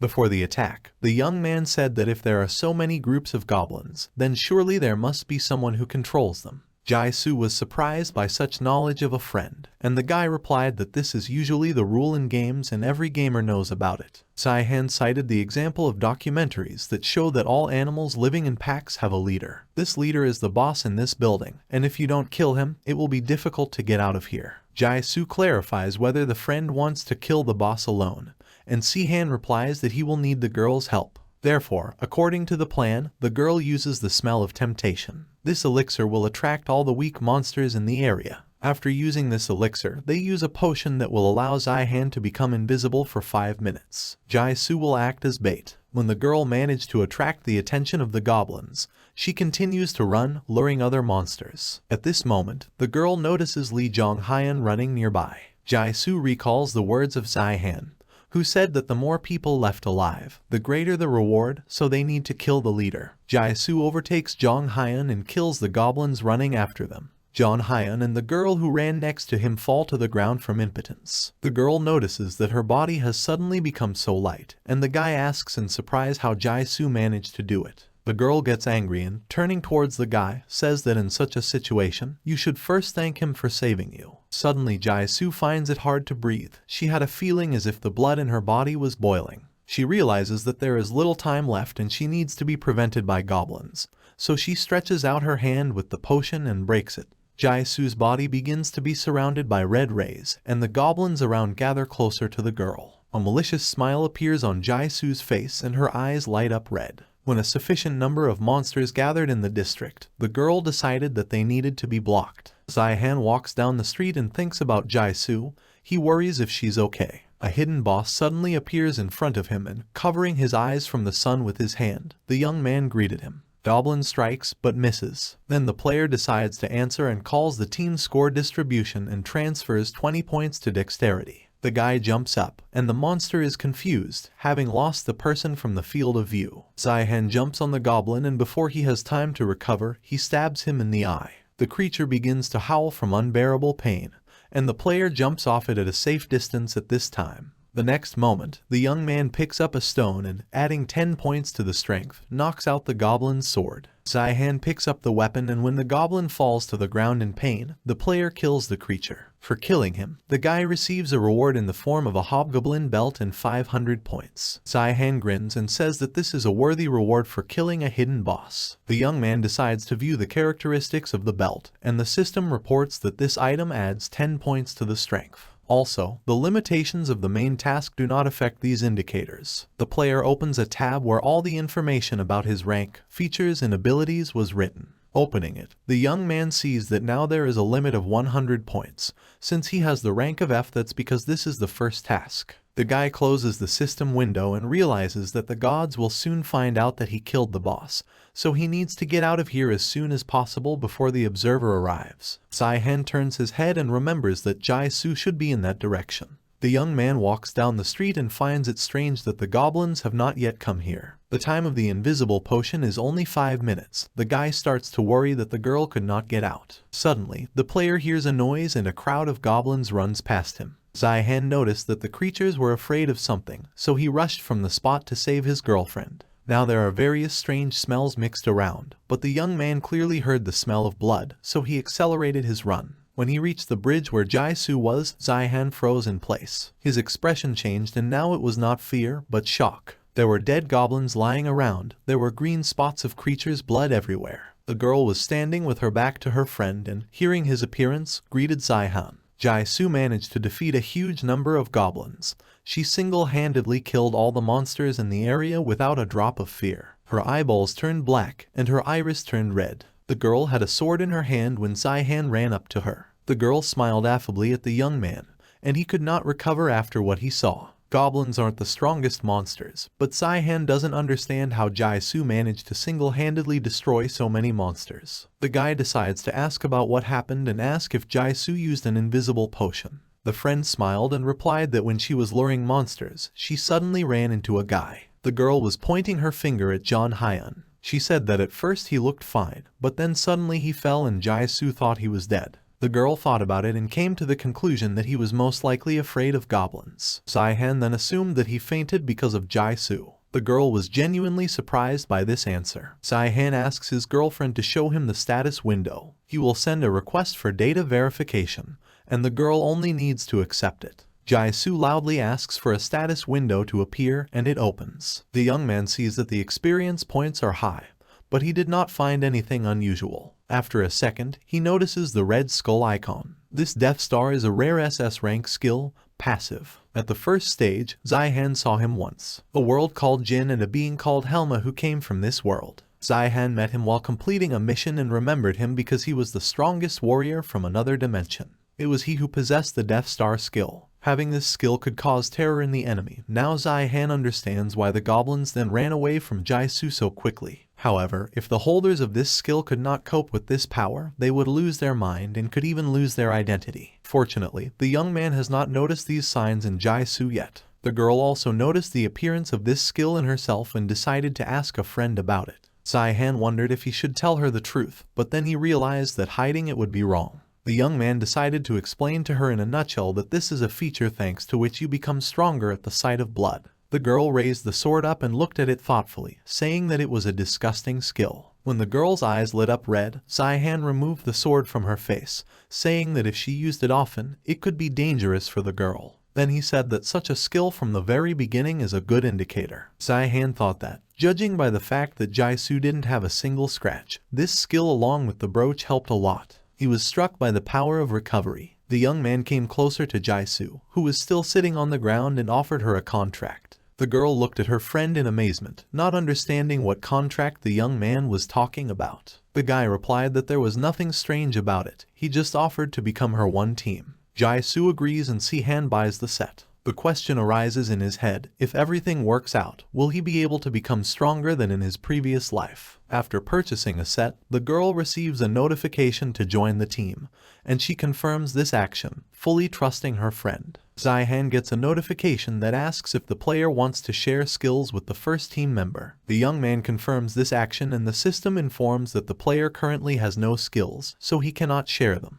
The young man realized that in order to share skills, he must also have them. Thus, team members need to share skills. Therefore, Zihan decides that it is necessary to share with Jai-Su such skills that will be most useful to her, so it will be better for both. The player notices that there are observers in the sky and he is glad that they did not arrive when Jai-Su dealt with all the goblins. Zihan gets up from the ground and offers her friend to finish the task. The girl agrees. At this moment, John Hyun and his partner come to their senses. John Hyun notices Jai-Su and starts shouting her name in fright. The girl hears this and decides for herself that such a reaction is better than a nasty look. Zihan approaches the guy and asks him what he was doing here. When John Hyun starts shouting that Zihan shouldn't care, Jai-Su approaches him and puts a knife to his throat. The girl looks at the guy threateningly and tells him to answer the question properly. John Hyun agrees and asks to remove the knife from him. Jai-Su turns to Zihan with a smile on his face and asks him to repeat the question. Zihan asks how John Hyun ended up here alone,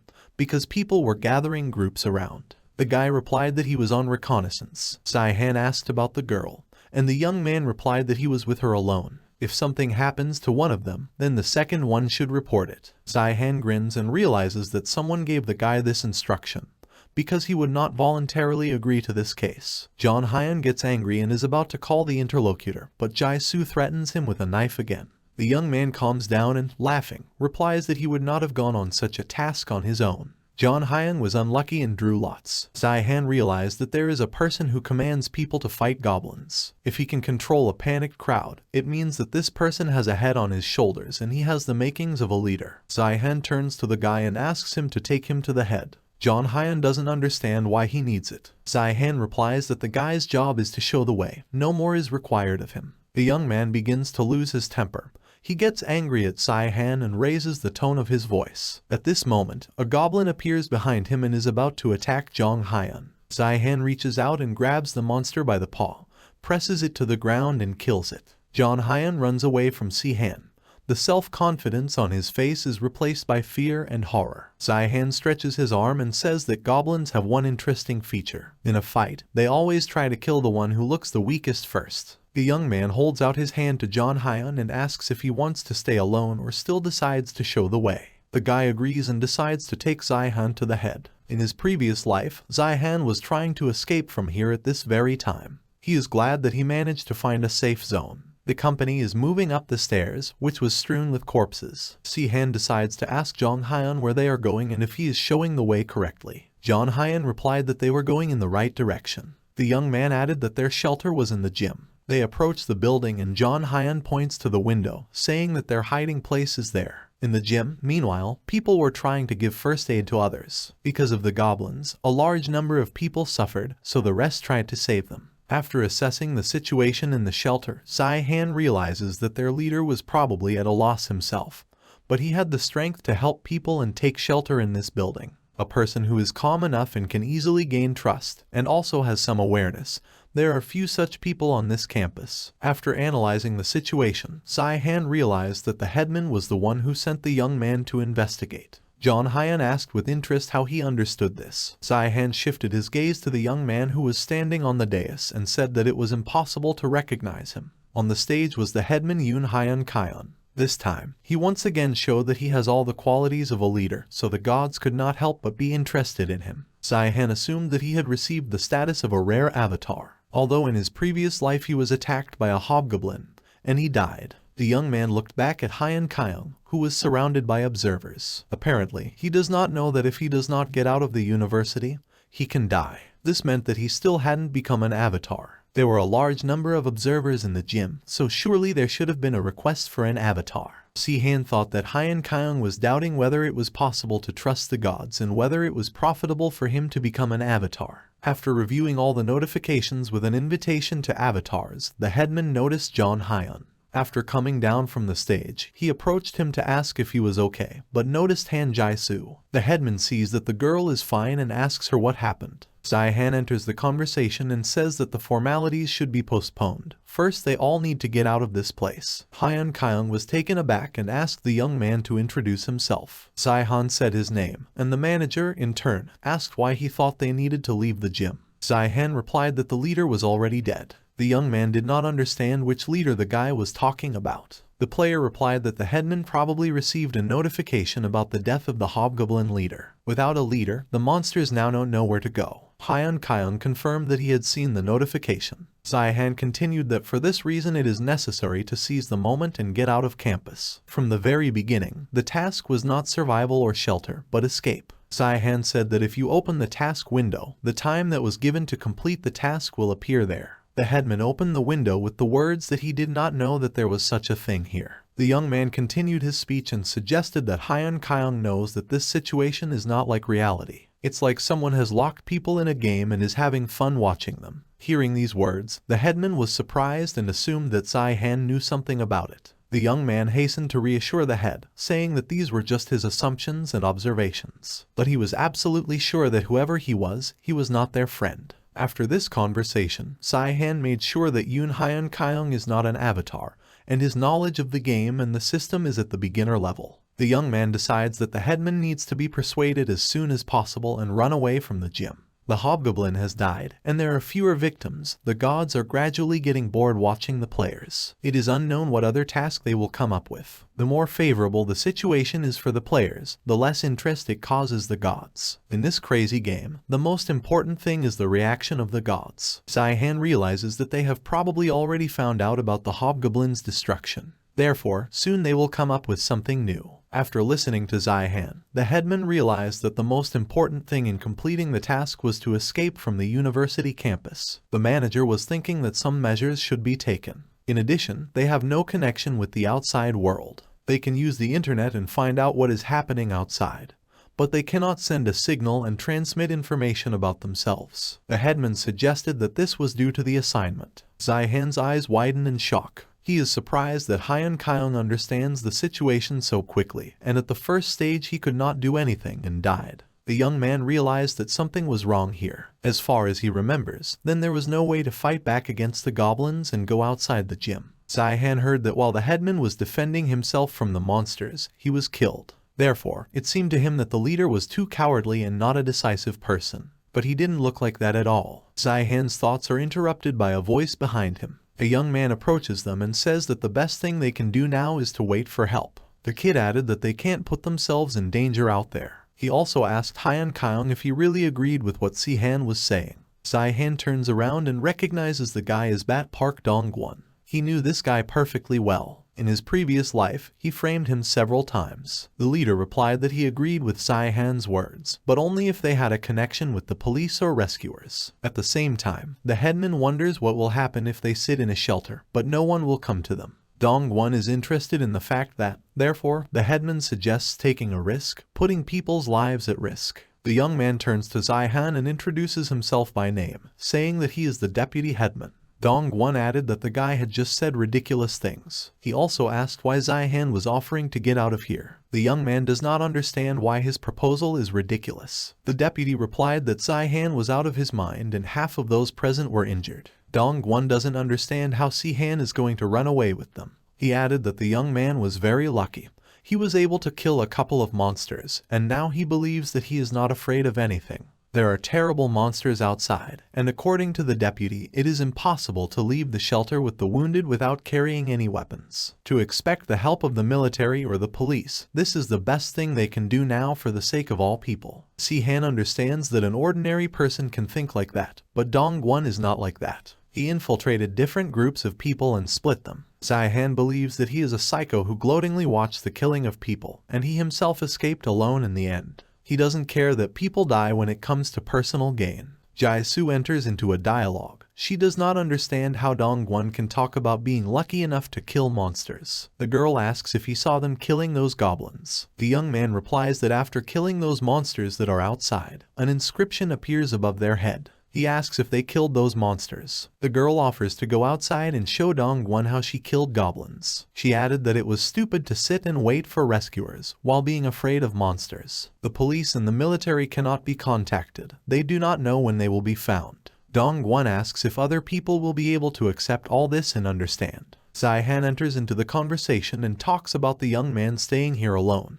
Dong-won was outraged by this statement. Zihan, in turn, replied that he did not hope that they would be able to persuade all the people who are in the shelter. If someone wants to stay, it has nothing to do with Zihan. The thought appeared in Zihan's mind that despite his words, Dong-won would never stay here. If this is really the Park Dong-won he knows, most likely, his goal is to kill all these people and reward them for their lives. Park Dong-won has a completely opposite method, unlike Zihan, because he is trying to save as many people as possible in order to get a reward. If Dong-won stays in the gym with those who are afraid of escaping and receives a reward for killing several people, then the risk of falling under suspicion will be less than if he survives and can choose from here. Zihan decides to ask the deputy again about whether he will stay here alone. The headman interrupts him and replies that he will go with Zihan. Dong-won smiles and says that he can't do anything in this situation, so he will follow Hyun Kyung. After this statement, Zihan is now sure that the deputy pretends to know nothing. However, he is definitely aware of the reward system of this game. Dong-won quickly understood the situation, because he had already become an avatar of the gods. The people who were in the gym still decided to escape. The man standing at the window was trying to find the strength. He looks out the window and asks Hyun Kyung if he's going to be okay, because there are still a lot of monsters outside. The headman replied that according to the guys who conducted the reconnaissance, the leader of the goblins is dead, so the others are not able to think properly what to do. Suddenly there is a shout from the teacher, who says that if Hyun Kyung does amateur work and continues trying to get people out, Then next semester he may not expect good grades. When all the preparations for escape were ready, a crowd of people gathered at the door. At the head was the headman, who asked the others to prepare for the exit. Jae-soo decides to ask Si-han if they can go out. The young man replied that if nothing special happens, they will be able to quickly get out of the shelter. The girl asks what the guy meant. He replied that usually goblins who have lost their leader do not attack people, so there is nothing to worry about. Jae-soo asks what the friend was talking about then. Si-han mentally replied that he was talking about Dongwon. Si-han doesn't like him, but killing him now would be a bad idea. There are too many people around, and besides, it can be used later. When a group of people leaves the building and the headman directs their thoughts and conduct in the right direction, Si-han notices that he is doing well. Hyun Kyung does everything he's told, so he can be trusted with these people. People move closer and approach the gate. Suddenly, Si-han receives a notification from the system, which says about a new task. The difficulty level has increased and the sentinel will appear soon. Unexpectedly, an earthquake begins for everyone. One of the guys from the group looks up and sees the Minotaur. Seeing him, Si-han doesn't understand why the gods sent the monster on the first mission. They sent a monster here, which usually appears after at least 15 completed tasks. Si-han realizes that hobgoblins or similar hidden bosses could be defeated. If ordinary players join forces, they may well complete the task. But not the guard. In single-player wrestling, 100% loss events are often arranged. If the gods had sent the Minotaur here, it meant that they just wanted to kill everyone who was here. The young man is angry at Akartos for deciding to go the easy way. Si-han realizes that the guard will have experience point limits since this is the first task. Despite the fact that the Minotaur is a rank C monster, his stats cannot exceed level F. Dongwon starts shouting from the crowd for people to run. Jae-soo turns up next to him and closes his mouth, saying that he should behave more quietly. The Minotaur has the habits of a bull, so you can't run. If people run, the monster will immediately rush after them. This is what Dongwon wants. One man decides to run away. Then the Minotaur emits a deafening roar, which causes the effect of wild horror and stupor. Si-han understands that it will be better this way, safer than running away. Another man runs out of the crowd again and the monster crushes him. Then the teacher decides to escape, but the monster notices the fugitive and kills him. Jae-soo closes his eyes so as not to see the moment of the murder. People are scared, and the Minotaur roars again.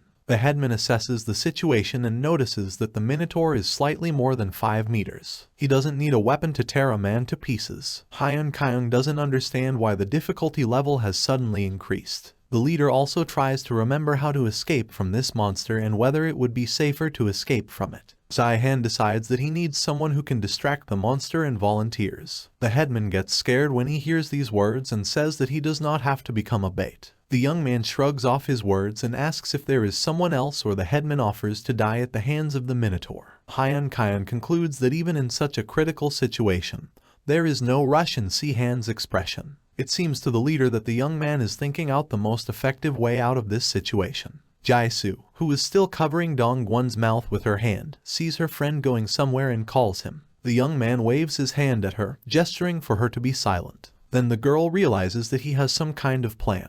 When Jae-soo releases Dongwon, he takes a deep breath and feels sorry for not being able to get the reward. The young man does not get upset for a long time about this, because he remembers that he was chosen by the deity himself, so he has nowhere to hurry. The guy decides to move away, because the Minotaur is very dangerous. The headman understands that he does not know how much time they will be able to win, but there is no other choice at the moment. The leader bows to Si-han and sincerely thanks him for his help, and then offers his deepest apologies. Si-han, meanwhile, picks up a red rag and tells all people to run away when he gives a sign. The young man jumps up and, pushing off with his feet from the vending machine with food, lands on the balcony of the building to attract the Minotaur's attention. When the young man manages to do this, he gives the command and all the people start running. The headman tells them to run as fast as possible without stopping. When Hyun Kyung shouts at a group of people to move even faster, he gets a skill called Team Shout. The leader decides to turn around and check what condition Si-han is in now. Turning around, he sees that the young man manages to deftly dodge the blows of the Minotaur. When his attention is attracted by the boy who called him, the headman decides that now is not the right time to look at it and also breaks off. The headman manages to get people out of the university campus, and after that he gets notifications from the system,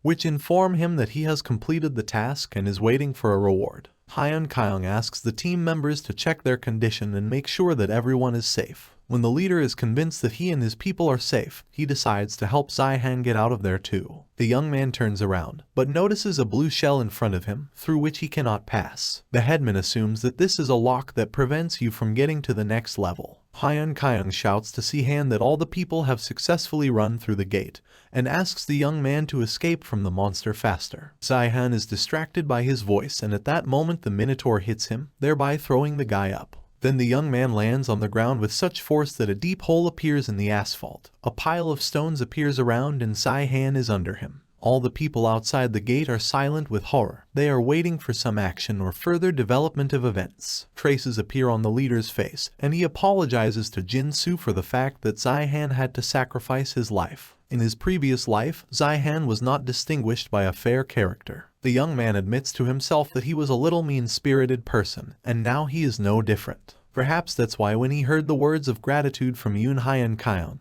he felt a little disgusted.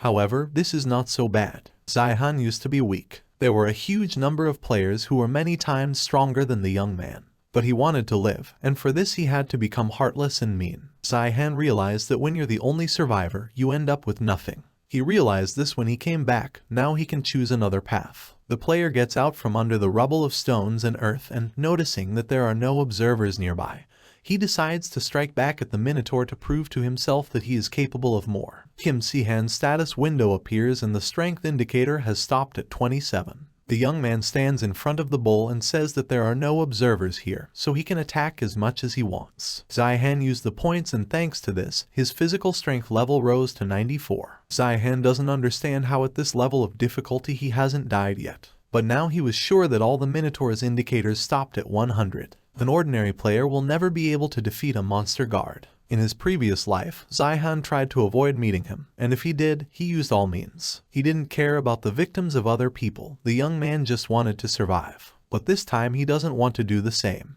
The Minotaur attacks the guy and presses him against the wall. The player grabs his horns, thereby resisting. A message appears that the guy used the points and now his strength has increased to 83. The system also reported that the indicators of strength have reached the limit. The player can no longer use points for this indicator. At one point, the young man realizes that this is the balance. Zihan says that the monster will now feel the existence of a wall that someone like him will never be able to overcome. At this second, the strength indicator reaches the 100 mark. When this happens, Zihan tears off one of the Minotaur's horns. The monster howls in pain. The young man remembers that he could never have done such a thing from his previous life. He was a lone player, heartless and seeking his own gain. An eccentric and mediocre, stupid criminal standing on the line. For someone like Zihan used to be, it's impossible. However, now he has no shortage of anything. He is a second-round player and the young man will try to become a hero. After defeating the Minotaur, the young man receives messages that he has completed the main task 1. The category of passing the task white gold, and the player will soon receive a reward. Zihan knows that white gold is the biggest reward, but he was still sorry. The player goes to the gate thinking about what the reward will be. A weapon would also be a good option, since the guy doesn't have a normal weapon right now. He hopes only that it will not be a small subject or points. After passing through the blue shell, Zihan notices Jisoo, who was sitting on the asphalt and was clearly waiting for her friend. The young man thought that the girl had left with the others, and then he realized that his girlfriend was worried about him. Jisoo replies that she didn't have to worry about Zihan, because she knew that everything would be fine. The last time they organized a team, the girl was able to see the condition of each participant. Therefore, Jisoo saw that the guy was fine even after he was hit by the Minotaur. Jisoo decides to ask if Zihan managed to catch the Minotaur and what kind of discharge he received. Zihan replied that he had received the white gold. The girl is happy for him and says that she did not expect anything else. The young man asks what category the girlfriend got and she replies that she got gold. Zihan says that gold is also good. Gold is also a high level of completion of the task. It's just that the platinum barrier is too high. A sign appears in front of the young man, on which it is written that the calculation of remuneration is completed. The player gets the achievement Sacrifice, Destruction of the Monster Guard, Destruction of the Hidden Boss. Zihan didn't understand why he was a victim if he was leading and not harming.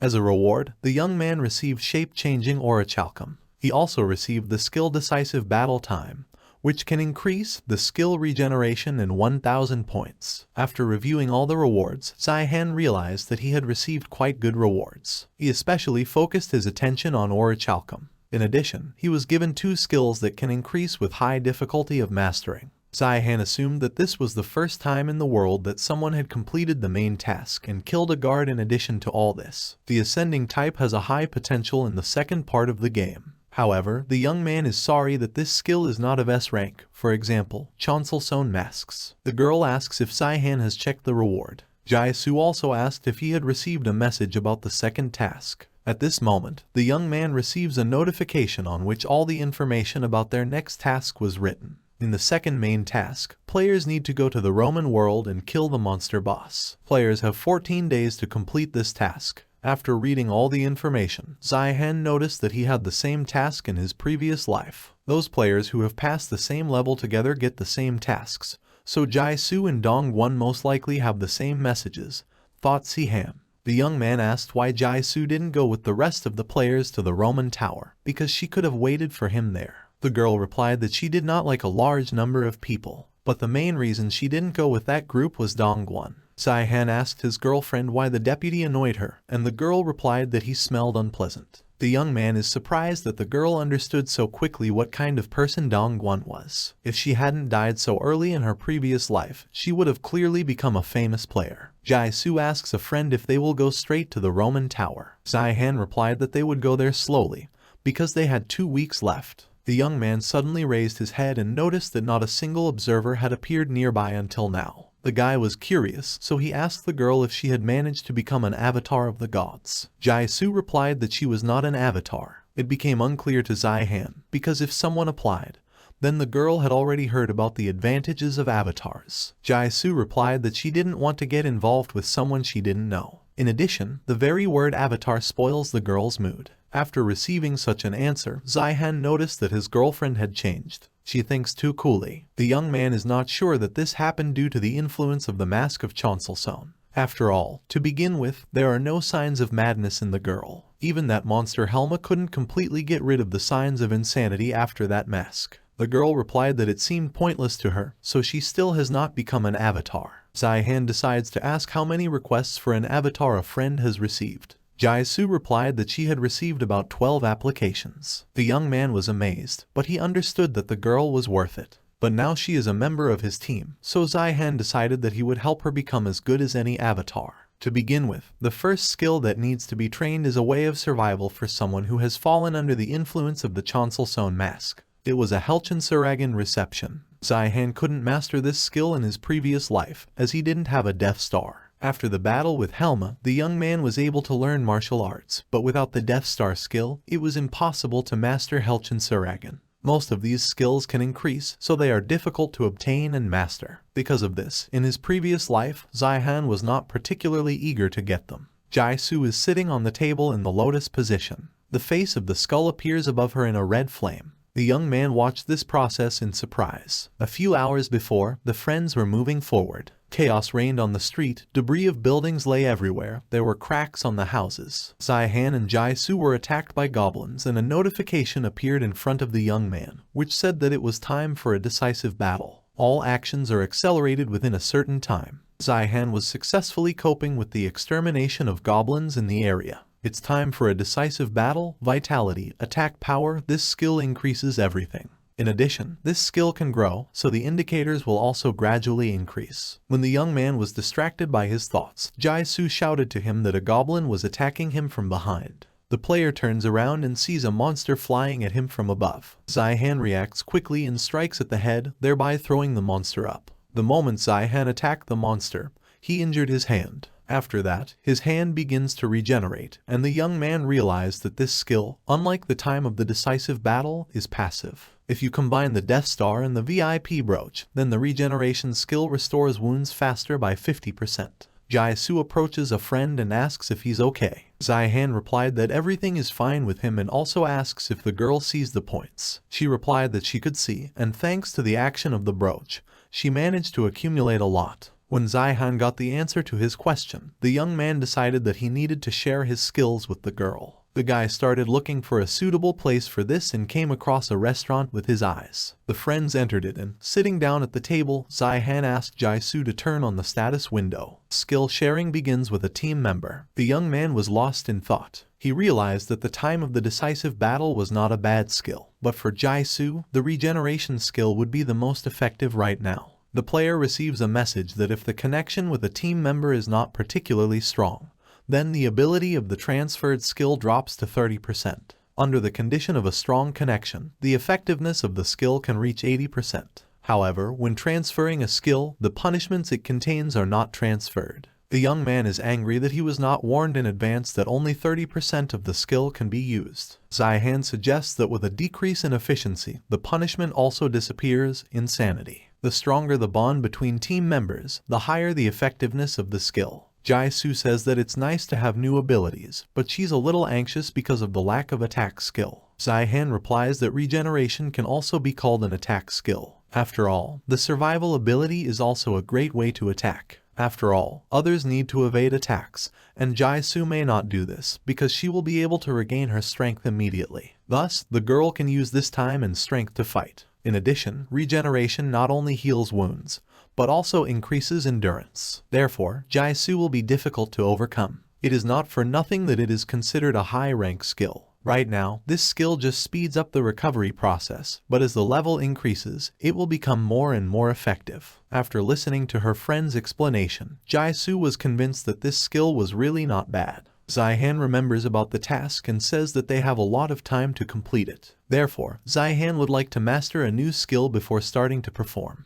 Jaisu asks if what they already have isn't enough. Zihan replies that this is not enough to fight the avatars of the gods. The young man remembered that he had another skill that he could share with Jaisu. The girl doesn't understand what the guy is talking about. The player replied that this skill could not be shared, but simply given to her. The girl does not understand when her friend became like this. Before, he didn't care about others, he didn't care about anyone, but now it's like he's ready to give his girlfriend everything he has. Zihan hesitated and replied that this skill would suit Jaisu and its name would suit her. The guy added that if she doesn't want to, then he won't give it away. After a while, the girl sits down in the lotus position and closing her eyes calls Helchin Saragan. A red flame appears above her head with the silhouette of a red skull. The young man sees that she is doing well and calls the team community access. Zihan is transferred to a room with white walls, ceiling and floor. Purple squares were visible around and the young man noticed that there was more activity here than last time. The player re-enters the chat under the nickname Anonymous48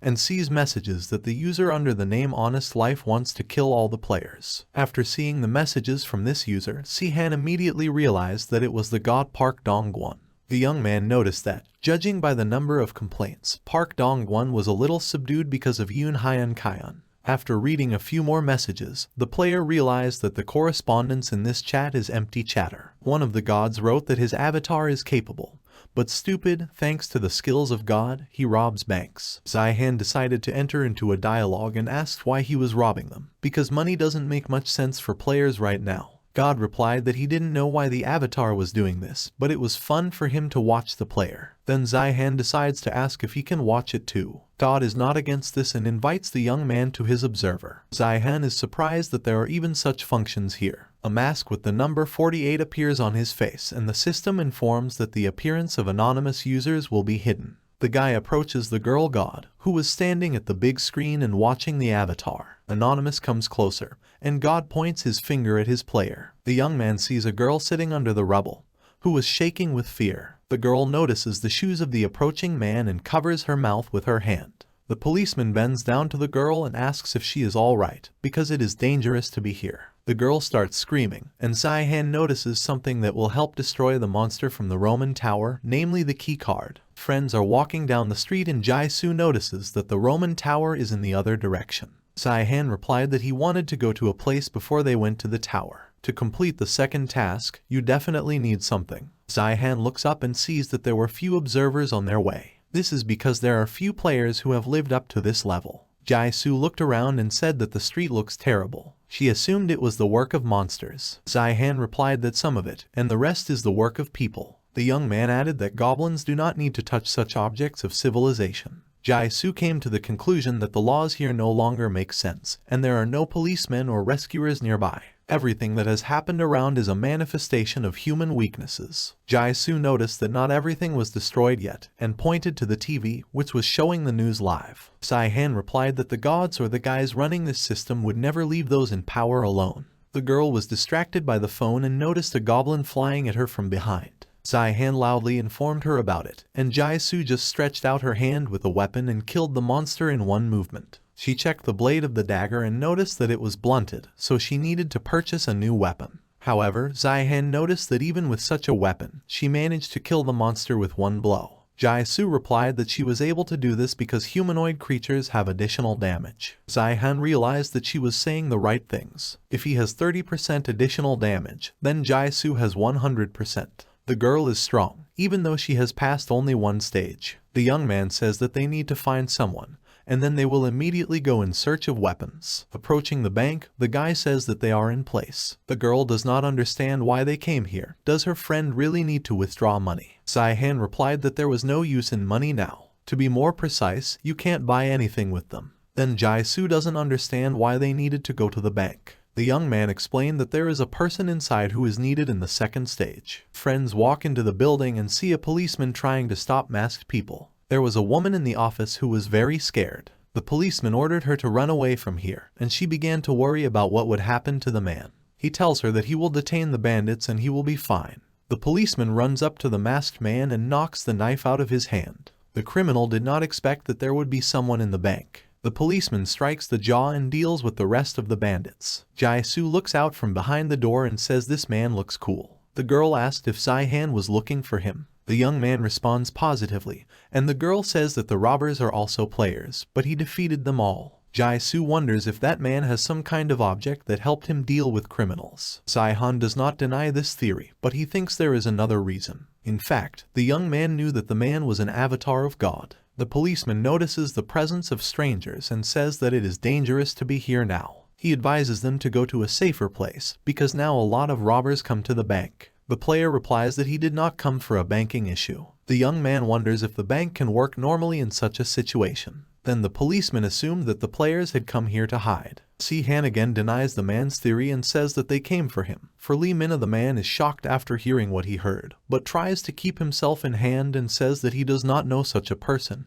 and his name is Nam Kyung Kal. Jaisu intercepts his hand and points to the man's rapid pulse, as if he was caught off guard. The girl also noticed Mine's dilated pupils. She had a feeling that the man was very surprised when he heard this name. Jaisu found it strange that the man was surprised because of the name he hears for the first time. The policeman loses his temper when he realized that he was discovered. He asked the players who they were, and Sai-han replied that they were the ones who knew his true face. Suddenly, the observer of the girl to whom Sai-han went to the observer appears in the bank. The young man noticed that this observer initially looked unusual. This observer had a white eyeball and a pink iris. Seeing the observer, Minna covered his face with a cap to remain unnoticed. The policeman asks how Sai-han found out who he really is. The young man grinned and replied that the man was not even trying to hide his true face now. When the player asks the policeman to show his skill, the girl starts to get angry. She tried all the techniques to not die, clothes and even objects. It was the perfect plan. In the next second, the man's body separates and in place of a muscular policeman is a frail girl of short stature. She looks up at the young man and asks why they were looking for her. Sai-han says that robbing a bank is low. Minna objects and replies that she doesn't. Jaisu doesn't understand what's going on. She assumes it's a reincarnation skill. The young man confirms her words and says that the girl can transform into other people or creatures. Jaisu decides to ask Sai-han what he meant when he said that Minna was engaged in Hornbeam. It seemed to the ear that she was helping other people on the contrary. The girl confirmed her words, saying that people would not believe the schoolgirl, so she was forced to transform into a policeman. The young man grins and replies that Minna herself brought robbers to the bank, so she cannot try to deceive them. People running away from monsters hid in a bank, so it was impossible to steal it. That's why the schoolgirl lured the robbers here. The girl's voice breaks into a scream, and she asks why she needed it. Sai-han replies that she was going to take all the money for herself. If the bandits appear here a couple of times, then the rest of the people will consider that it is dangerous to be in the bank and will not come here. Sai-han realized that only two people, Minna and Park Dong-gwon, can engage in inciting people here. The young man had seen such techniques in his past life, so he easily recognized the lie now. The schoolgirl asks if Zihan will hand her over to the police. The young man replied that he would not do this since neither the police nor prisons are working now anyway. Moreover, someone like Minna will immediately escape from there. Then the girl asks what he will do with her. Zihan replied that she would have to spend some time with them. Minna asks how long it will last, and the young man replied that she will be with them until they pass the second task. Hearing about this, the girl starts laughing, because the player is only at the second level and already makes himself cool. Min herself is already on the third task. Minna asks which game Zihan started with and which monster he killed first. The young man replied that she did not need to know and asked her to decide as soon as possible whether she would go with them or not. The girl turns away and says that it makes no sense for her to go with them. The guy decides to bribe the schoolgirl and says that if she goes with them, he will share points with her. Minna grins and asks how many points the losers who haven't completed the second task can have. Zihan wonders if this is how the schoolgirl behaved from the very beginning. Although it doesn't seem so scary if you remember the young man's past life. He decides that if she treats them like this, nothing good will come of it, so he needs to raise his authority in her eyes. The guy comes up to the girl and snaps his fingers on her forehead. Due to a strong blow, the girl flies a short distance away, and she does not understand what she has just been hit with. Zihan suggests that she behave politely. The young man understands that she must have been hurt, because the indicators exceeded the F rank. Minna loses her temper and runs to Zihan, saying that he has no right to tell the girl and tell her how to behave. She is not one of those who will stand still and receive. Suddenly Jaisu appears in front of Zihan and stops the schoolgirl. The girl grabs Minna by the hand, and the schoolgirl is surprised at how strong this girl is. Minna wants to break out of Jaisu's tight grip, but she fails to do so. Then the girl tries to transform into someone else, but Jaisu squeezes her hand harder. Because of the pain, the schoolgirl could not concentrate and reincarnate. Jaisu smiles and says that it would be nice if they treated each other more politely, as Zihan said. They are people, not animals. Minna through the pain says that she will be more polite and asks the girl to let go of her hand. Zihan asks Minna again if she will go with them. The team walks down the street and Minna asks Zihan and Jaisu if they are avatars. The young man answers in the negative and asks the schoolgirl to address him as you, because formal treatment makes him uncomfortable. Minna asks why friends are so strong then. The guy replies that it is not necessary to be an avatar to become stronger than an ordinary player. Although, if you become an avatar, it is much easier to get the power. The most important thing is to have a weapon. Good indicators are not everything. We need high-quality equipment. Jaisu decides to ask a friend if they can find a good weapon. Chaos reigns all around, not a single whole store, and there are no people. Zihan replies that they can. After these words, they all enter the safe zone. Minna asks the young man how he realized that there is a safe zone here. Zihan replied that one has only to look at the store and you can immediately guess. The girl notices that traces of robbers are visible, but there are no traces of monsters. Things are not broken, and there are no dead people. Moreover, monsters would not steal food. Minna asks what kind of weapons they are going to buy. Zihan replies that there is one way and opens a point store. The girl admires this, and the young man does not understand why the schoolgirl did not know about this. She replies that she didn't know about it at all, and she can't ask about what she doesn't know. The young man thinks that the deity could have told himself. Weapons are a necessity in the game, but the player is not surprised by this. The clown god Minna is known for his sadistic tendencies. He couldn't send his avatar to go the easy way. The guy says that he himself accidentally found out about the point store. He also says that Minna should not worry, because she is still at the initial stage. After finishing the verbal sparring, Zihan says that they will no longer have a chance to purchase weapons before they start the second task. Therefore, Zihan advises girls to choose something from these items. Then he points to the window where there were various weapons: shield, crossbow, sword, and bow. The guy puts his hand in his pocket. Interest appears on his face. The young man wonders what will appear in the store this time. As Zihan had guessed, the store mainly features standard weapons. The whole trick of the game lies in unusual items. There weren't even any potions presented. If you buy a potion from the very beginning, then the chance of survival increases significantly. The young man remembered that if you go a little further, there will be a player who makes weapons himself. But at the moment they have no other way to get weapons. The guy understands that you need to be grateful at least for such equipment. First of all, Zihan decides to buy himself the most normal weapon from what was presented in the store. The young man hands Jaisu an object, and she asks what it is. The guy replies that it is a shield that protects the heart, so it needs to be wrapped around the body. The player acquired this shield for his points because Jaisu spent hers on increasing experience. The girl smiles and promises to return the points later. Zihan asks a friend what kind of weapon she will buy for herself. The girl looks through the objects and sees a sword, a spear, a blunt weapon and a bow. Only 4 types. Among all these weapons, Jaisu decided to buy a mace. The young man is surprised by this choice, but quickly realizes that with the skill Honkelsuragin it does not matter what kind of weapon to use. For beginners, it is more convenient than what you can brush off, and not cut and chop. Minna stands thoughtfully and examines the assortment of the store. Zihan asks the schoolgirl what happened to her. The girl thought that the young man would buy her some kind of weapon. The guy grins and replies that he has no interest in buying her something. Besides, when he offered her points, the schoolgirl refused. The girl is angry at the guy. He, in turn, says that the cheapest weapon costs 200 points. Zihan asks if she has that amount. After hearing the amount that the guy said, the schoolgirl was horrified. She was very surprised that Zihan had such a number of points. The young man replied that in her place he would collect points and not waste time robbing banks. Night fell on the streets and the team moved on to the Roman Tower. On the way they met goblins. Zihan was attacked by a monster and the young man pierced him through with a sword.